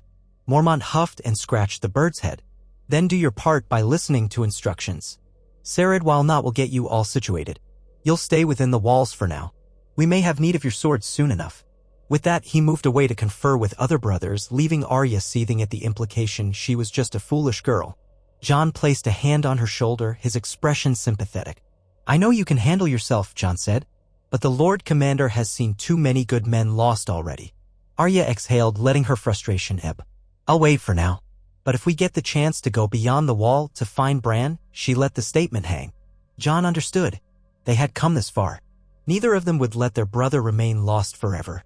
Over the next few weeks, Arya grew accustomed to life at Castle Black. She bunked in a small set of quarters assigned to the Karstark and Umber reinforcements. In the mornings, she practiced archery in the courtyard alongside Watch recruits who eyed her with varying degrees of skepticism or admiration. She found that, compared to many of these new recruits, criminals, bastards, orphans, she was surprisingly well trained. She sparred with them under the watchful eye of an old armsmaster. Her skill earned her both respect and some grumbling from men who didn't like being bested by a girl. When they complained openly, she simply bared her teeth and reminded them that she was a Stark. That tended to quiet them. Occasionally, she would find a moment to sit with Jon near the top of the wall, gazing out at the endless white expanse beyond. The cold wind whipped their cloaks around them, and it felt as if the world fell away in every direction. Ghost padded at their side, occasionally peering over the edge. John told her of his life here, his friendships with Samuel Tarly and others, his first experiences ranging, and the chilling sense that something greater than wildlings lurked in the depths of the haunted forest. Arya told him how she had survived King's Landing after father's death, how she had hidden among the common folk, how she had ended up in Harrenhal, though she kept the darkest details to herself, including Baelish's death. That burden she carried alone, and she worried how John might react. She sensed he would be shocked or horrified, and she wasn't ready to share it. Once or twice, she overheard Black brothers joking about how the war in the south had ended due to some sneaky knife in the back for Baelish. The realm was full of rumors. Some said Varys had arranged the killing, others insisted it was Tywin's men, still others claimed it was a random footpad. Arya kept her gaze down, a knot of anxiety in her stomach, but no one suspected the truth. During one midday meal, Samuel Tarly came bustling into the hall, pink-cheeked from the cold. He approached John and Arya, anxious to meet the little sister John always talked about. Arya took to Sam quickly, touched by his earnest politeness and faint stammer. He told her how he'd found old records in the library about the Long Night and the White Walkers. "I believe they're real," he said, glancing around as though expecting mockery. "We've seen evidence, the others who came back, the Whites. There are ways to fight them, though. Obsidian, dragonglass, some call it, might be a weapon against them, according to the legends." Arya seized on that. "So we should be gathering dragonglass, right? If we know it works." Sam nodded eagerly. Yes. Lord Commander Mormont has allowed me to lead a small search for more. The caves beyond the wall might hold deposits. Or old caches left by the children of the forest, assuming we can find them." He wrung his hands nervously, as though not entirely confident in venturing beyond the safety of the wall. John said firmly, "If we can find enough, we can arm ourselves. Otherwise, steel might not be enough." Arya found herself thinking of how easy it had been to kill a man like Baelish with a simple steel dagger. But now they faced an enemy that was already dead. The notion made her skin prickle. She realized that, for all her convictions, she had no idea what it meant to fight an ancient evil. That night, she lay awake in her bunk, listening to the wind moan outside, and wondered if her blade or her skill would mean anything against the horrors rumored to dwell beyond the wall. Within Castle Black, the presence of the Karstark and Umber soldiers changed the dynamics. They bolstered patrols and manned the towers, offering the watch relief from constant exhaustion. Saradwal Nak conferred regularly with Mormont, proposing ways to reinforce the gates along the wall. Tensions existed between the Black brothers, who prided themselves on their ancient tradition, and the new arrivals from the north, who had no vow of chastity or neutrality in southern affairs. But for the most part, they understood they had a shared purpose. One early morning, as the horizon glimmered with pale sunlight, horns blasted across Castle Black, 3 long calls. It was the ancient signal for White Walkers. Men jolted awake, scrambling for swords and bows. Arya leaped from her bunk, heart hammering. She heard shouts echo in the courtyard. Throwing on her furs and grabbing Needle, she rushed outside. Snow swirled around the yard, stinging her eyes. John was there, Ghost by his side. "Something at the gate on the western end," he shouted. "Stay close to me." She nodded, adrenaline pounding. Men ran toward the gate towers, black cloaks flapping. The horns sounded again, eerie in the crisp air. They arrived at the western gate to find a group of rangers stumbling through. One was grievously wounded, supported by his companions. Another lay dead on a makeshift sled, covered in frost. The living rangers gasped, half-frozen, telling a garbled tale of an ambush by something in the swirling snow. "Came at us from nowhere," one ranger said, face pale. Its eyes glowed blue, cold, so cold. Maester Eamon was summoned to tend the wounded, while the healthy rangers muttered about Whites and White Walkers. Mormont strode into the yard, barking orders for men to block the gates, to watch for any sign of pursuit. The tension was thick enough to taste. Arya gripped Needle, knuckles white, scanning the darkness beyond the gate. But nothing else emerged from the snow. Later, the surviving rangers were questioned in detail. They swore they had encountered a lone White Walker leading half a dozen Whites. The rangers managed to kill the Whites by hacking them apart and burning the remains, but they claimed their steel swords shattered like ice when they struck the Walker. It wasn't until one ranger flung a torch that the thing retreated, though it was unclear whether fire truly harmed it. The battered group fled, dragging their wounded. One man had died on the way, and they prayed he wouldn't rise again. It was the first direct clash on the near side of the wall. Whatever was out there, it was not content to remain in the far north. In the aftermath, Mormont redoubled patrols. Jon and several Black brothers began forging dragon glass weapons from an old cache discovered in a hidden chamber beneath the night fort, an abandoned stronghold on the wall. Sam stumbled into the common hall one afternoon, breathless with excitement, telling Arya and Jon that they'd found dozens of obsidian daggers, arrowheads, even spear tips. Some appeared ancient, inscribed with runes. They tested one on a white severed hand a ranger had brought back. The hand blackened and collapsed into ash when touched by the dragon glass, confirming the old legends had truth.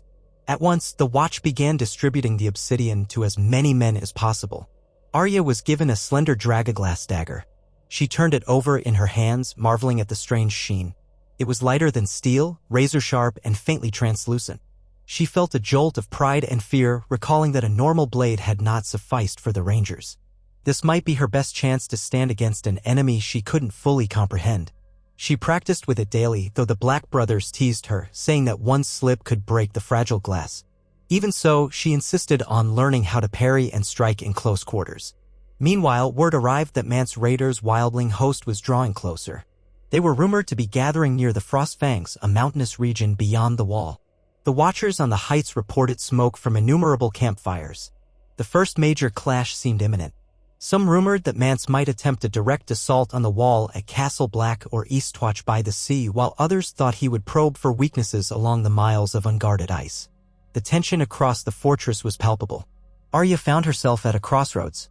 Part of her wanted to march out with the next ranging party to look for Bran, to do something tangible about her missing brother. But the threat of Mance Rayder's army and the White Walkers lurking behind them meant that every sword was needed on the wall. Jon explained that Mance might approach under a flag of truce to parley with Mormont, but that was far from certain. And if the White Walkers were driving the wildlings south, a parley might not solve anything.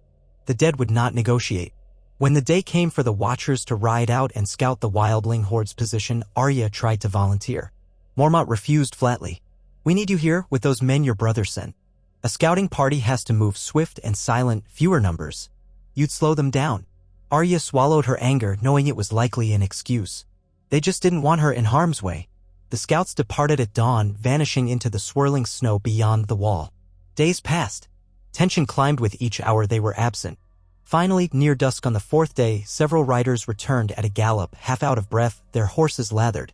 They announced that Mance Rayder was indeed near the Frostfangs, that he commanded a vast host of wildlings, some armed, many not, including women and children. One scout claimed to have seen giants among them. Another insisted wargs roamed their ranks, men or women who could enter the minds of beasts. Their purpose was uncertain, but the scouts believed Mance would attempt to negotiate with the Watch in the hope of passing through the wall peacefully. Arya heard this news while helping Sam with dragonglass arrowheads in the common hall. She looked at Jon, who exhaled slowly. "If Mance is sincere, maybe there's hope," he said. "But the White Walkers don't care about peace. If they're chasing the wildlings south." Even as he spoke, horns blasted from the wall again. A single call, visitors. A rangy group of wildlings appeared at the outer gate, carrying a makeshift banner of truce, calling out for audience. Jon, Arya, and a dozen Black brothers took up positions on the gate towers, peering down as Mormont strode forward. The wildlings parted, and a tall man with broad shoulders and streaks of gray in his hair stepped forth, unarmed. He announced himself as Mance Rayder, once of the Night's Watch, now king beyond the wall. Arya studied him from above. He looked neither monstrous nor wild, just a man hardened by the northern wastes. His voice carried clearly as he told Mormont he wished to talk, that his people sought refuge from a greater threat, the White Walkers. He claimed the others were stirring in the darkest corners, that entire wildling villages had been overrun. He demanded passage for his folk south of the wall, promising no harm if they were allowed through. Mormont, still clad in black fur, answered that the wall was not meant to be opened for invaders, that many of Mance's followers had raided the realm in the past. Mance replied that his people had to survive. Better to let them through in peace than fight them at the gate. He offered hostages, guaranteed no further raids, if only the Watch and the Northern Lords would grant them some land to settle. The debate continued. Arya leaned forward, hardly breathing, trying to judge if Mance was genuine. Eventually, Mormont, Mance, and a few chosen companions withdrew to Castle Black's old command room to hammer out details. Jon was allowed to attend, as he was the Lord Commander's steward.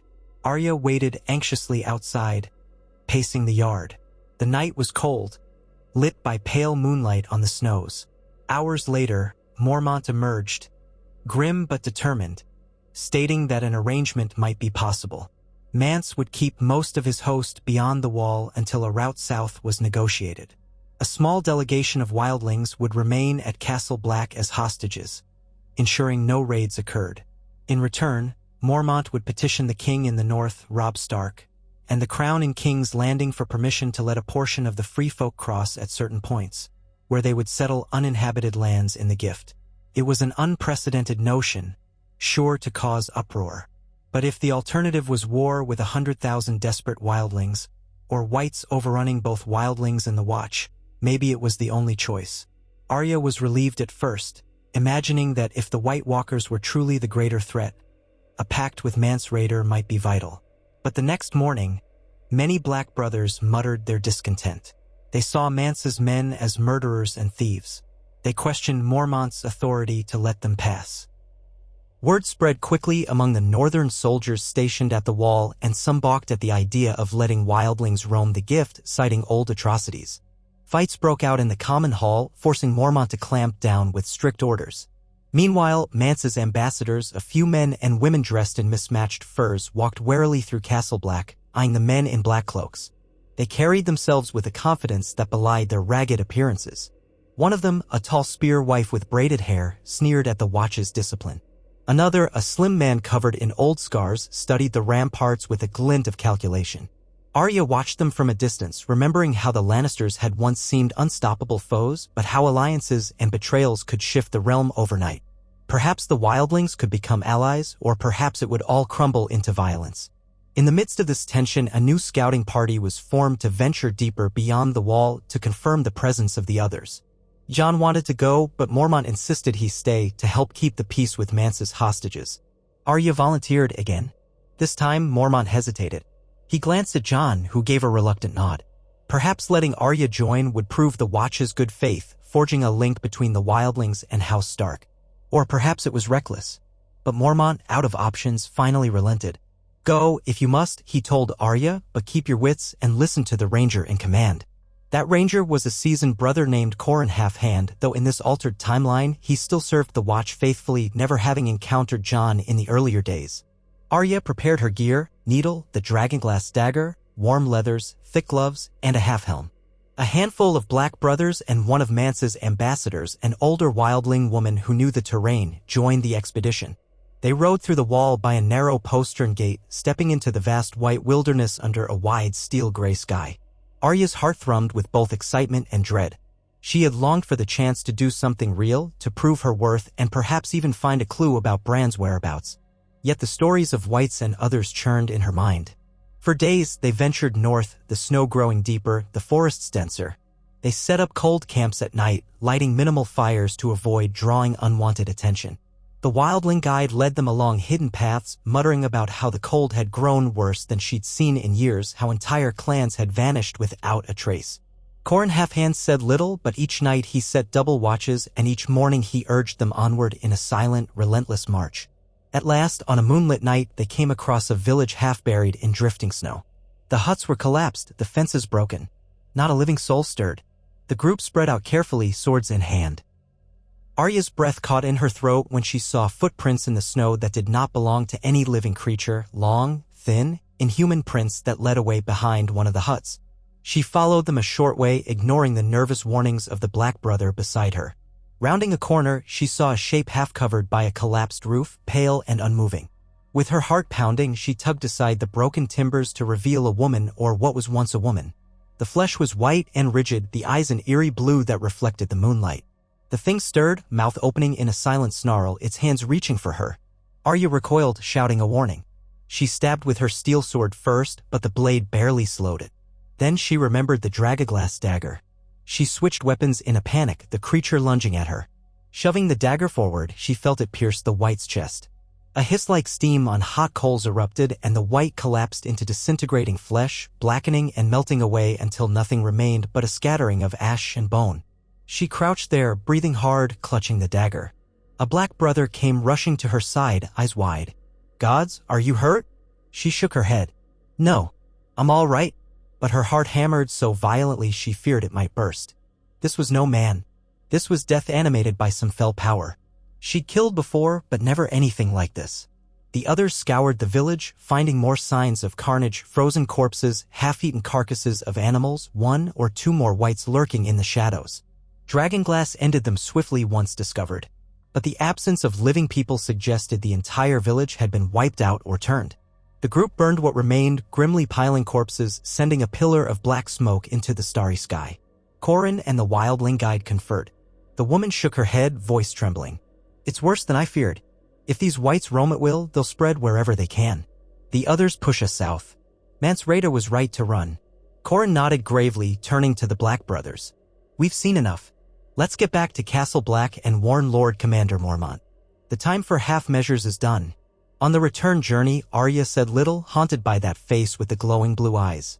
She remembered how easy it had been to kill Baelish in Harrenhal's gloom, but that was a human being, flesh and blood.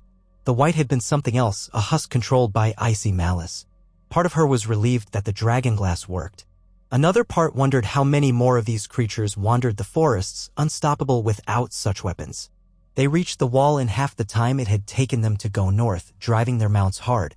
The watchers opened the gates, and Corin marched straight to Mormont's chamber. Arya followed, ignoring her own exhaustion. She stood off to the side as Corin reported what they had seen. Entire villages empty, whites creeping in the ruins, unstoppable by normal steel, and enough evidence to suggest the others would soon push further south. Mormont's face tightened with each sentence. "The realm won't believe it until the corpses are upon them," he growled. "We have to convince them. The Watch can't do this alone." He turned to Arya. "Your brother must be told in detail. I'll be sending ravens to every lord who'll listen, including King's Landing and your brother at Winterfell. But a first-hand account might carry more weight." Arya was startled. "You want me to ride back south?" Yes, I can do it." She looked at Jon, who gave a small nod. He understood that if she brought a clear testimony to Robb, the North might muster a larger force. The question was whether it would be enough. Mormont continued, "I'll keep the Karstark and Umber men here, along with your brother Jon. They bolster our defenses. We may be forced to hold the wall against an army of the dead. But you, girl, you speak with the voice of the king in the North's family. You can push him to act quickly. Tell him what you saw." Arya swallowed hard. "I will. I'll leave at first light." Before dawn, she gathered her things again, bidding a tearful farewell to Jon. He hugged her tightly in the cold courtyard. Ghost pressed his muzzle against her leg. "We'll see each other again," Jon said quietly. "Just be careful on the road." She nodded, fighting the lump in her throat. "You too. Don't you dare let some stupid white kill you." He gave a faint smile, releasing her. Mormont's men provided her an escort of a half-dozen Black brothers for the journey, each armed with dragonglass. They rode south through the gate, into the Gift, then onto the King's Road, bound for Winterfell once more. All along the way, Arya's mind churned with images of what she had witnessed. She found it hard to sleep at night, jolting awake whenever she closed her eyes. The sight of that white's blue glare haunted her more than any memory of Harrenhal. Worse yet was the realization that no matter how many the Watch destroyed, more could rise if the others truly commanded an army. She could only hope Robb had the resolve and the resources to rally the North, and that the Crown, for all its faults, might also see reason. If not, the living might soon be devoured by the dead. Her ride south was relatively peaceful if one discounted the swirling storms and half-frozen streams. She encountered only a few travelers on the King's Road, merchants heading north with salted fish, a trio of wandering singers, and one small group of Night's Watch recruits escorted by an older brother. None had news of major disturbances. It seemed the pact with the wildlings held for the moment. No new raids were reported. She occasionally overheard the Black brothers muttering about how Mance's people might help them fight the others, which was a notion that would have been unthinkable mere moons ago. When Arya finally came within sight of Winterfell's gray walls, she felt a sudden rush of both relief and apprehension. She had left as a restless girl seeking purpose. Now she returned as a messenger of doom. She prayed that Robb would heed her words, that the entire realm would unite. But fear nipped at her thoughts. Would the Southern Kings, especially Joffrey or Stannis, lay aside their pride to confront this threat? The Lannisters had always seemed eager to crush enemies, not fight alongside them. Yet, ironically, if the others swept down, even the Lannisters might have no choice but to stand with the North. She passed through Winterfell's gate. The courtyard was busy with laborers hauling stones, rebuilding walls. The watchman recognized her at once, calling greetings. She paused only to stable her horse, then hurried into the great hall where she was told Robb was holding court. Guards announced her arrival, and the lords inside turned, startled to see Arya back so soon. Robb strode forward, wearing a simple fur cloak over his tunic. His face lit with a flicker of joy to see her return unharmed, but he quickly noticed the tension in her posture and the haunted look in her eyes. "Arya? What happened?" She bowed her head, chest tight. She could feel the eyes of the assembled bannermen on her Galbart Glover, Wendell Manderly, the Great John, and others. Her gaze slid to her mother, who stood at Robb's side, looking both relieved and anxious. "I've seen them," Arya said, voice trembling only slightly. "The Whites. The dead that walk. The Watch can't face them alone. We have to help, or the North might fall." A hush spread through the hall. Some men looked confused. Others paled at her words. Robb set a gentle hand on her shoulder. "Tell us everything. Step by step." So she did. Arya recounted the journey beyond the wall, the desolate village, the White that lunged at her. She described how normal steel did nothing, how Dragoglass saved her, how the entire population was gone, presumably turned or slaughtered. How Mance Raido's hosts sought refuge from a horror even they feared. By the time she finished, some men in the hall wore grim expressions while others muttered disbelief. Catelyn's face had gone pale, her hand at her throat. Robb exhaled sharply, stepping back to consider. "If it's as dire as you say, we don't have a moment to lose. Summon the bannermen. We'll raise an army, march to the wall, and hold it if need be." His voice echoed in the great hall. The Great John boomed agreement. "Aye. We'll send those dead men back to their graves. The North remembers." But others hesitated. Wendell Manderly pointed out the resources needed, the possibility of leaving White Harbor vulnerable to the Ironborn. Lord Bolton's representative, him again, or perhaps a newly arrived cousin, asked if the Lannisters might take advantage if the North marched away. The men erupted into debate, citing the fragile truce, the concerns of the realm, the risk that Joffrey or Cersei would see this as an opportunity. In the midst of the clamor, Catelyn stepped forward, raising her voice with surprising authority. "This threat is beyond lords and kings. If the dead truly walk, the living must unite. We should send ravens to King's Landing, to the Eyrie, to every corner of Westeros. Our differences are nothing if the others come for us." Her words stirred a hum of agreement and worry. Robb nodded slowly. "We'll do it. We'll call a council of all the great houses if they'll come. Let them see reason. Or at least let them know that if we fall, they may be next." Arya looked around at the gathered lords, seeing the skepticism on some faces and the grim determination on others. She thought of the Whites' cold grip, the ruin of that village. This was the fight that truly mattered more than the petty squabbles of kings. If the entire realm did not heed the warning, the winter winds might bring an end to them all. Catelyn placed an arm around Arya's shoulders. "You're safe now," she murmured. Arya shook her head. "None of us are safe," she said quietly. "Not until we face what's coming." Outside, the wind rattled the windows and a swirl of snow drifted into the courtyard. In that whistling breeze, it seemed as though faint voices lamented a doom yet unseen. But among the Starks and their allies, a new resolve was forged. They would not let the darkness march unchecked. If the truce with the Lannisters had spared the realm one war, perhaps it was so the Seven Kingdoms could survive the greater war to come. And so ravens flew from Winterfell, black wings beating against gray skies, bearing dire warnings to every corner of the realm. They carried Arya's first-hand account and Robb's urgent appeal. Some would heed it. Some would scoff. Some would scheme to turn the crisis into advantage. But the words were written nonetheless. "The dead walk. The others stir. Let all the living stand together, or surely we shall fall." In King's Landing, Tyrion would read those words and wonder if the realm's old tales had come to life. In Dragonstone, Stannis Baratheon might see dark omens in his priestess's flames. In Highgarden, Marjorie and Olenna Tyrell might question whether the Tyrell harvests were better served to feed an army at the wall than a king's wedding. Even in far-off Essos, whispers of the long night might reach Daenerys Targaryen's ears, though her dragons would scarcely be daunted by mortal threats. Whether it would be enough to unify the land was unknown. But for the first time in centuries, the Seven Kingdoms stood on the precipice of an enemy more fearsome than any mortal foe. Night fell on Winterfell, deep and cold. Arya stood at the gate, gazing into the swirling snow, her breath turning to frost. She heard the howls of wolves in the distance echoing across the icy fields, and for a moment she thought she glimpsed the faint shape of a dire wolf in the storm. Perhaps it was only her imagination. Yet she felt something shift inside her, the sense that she was part of a larger story unfolding, that the life she had taken at Harrenhal, the cunning manipulator's life, had set events on a different course. If Peter Baelish still lived, the realm might be entangled in endless strife and petty ambition, too divided to heed the threat in the north. His absence had forced the Lannisters to sue for peace, had kept the North united, and now might offer Westeros its only chance at survival.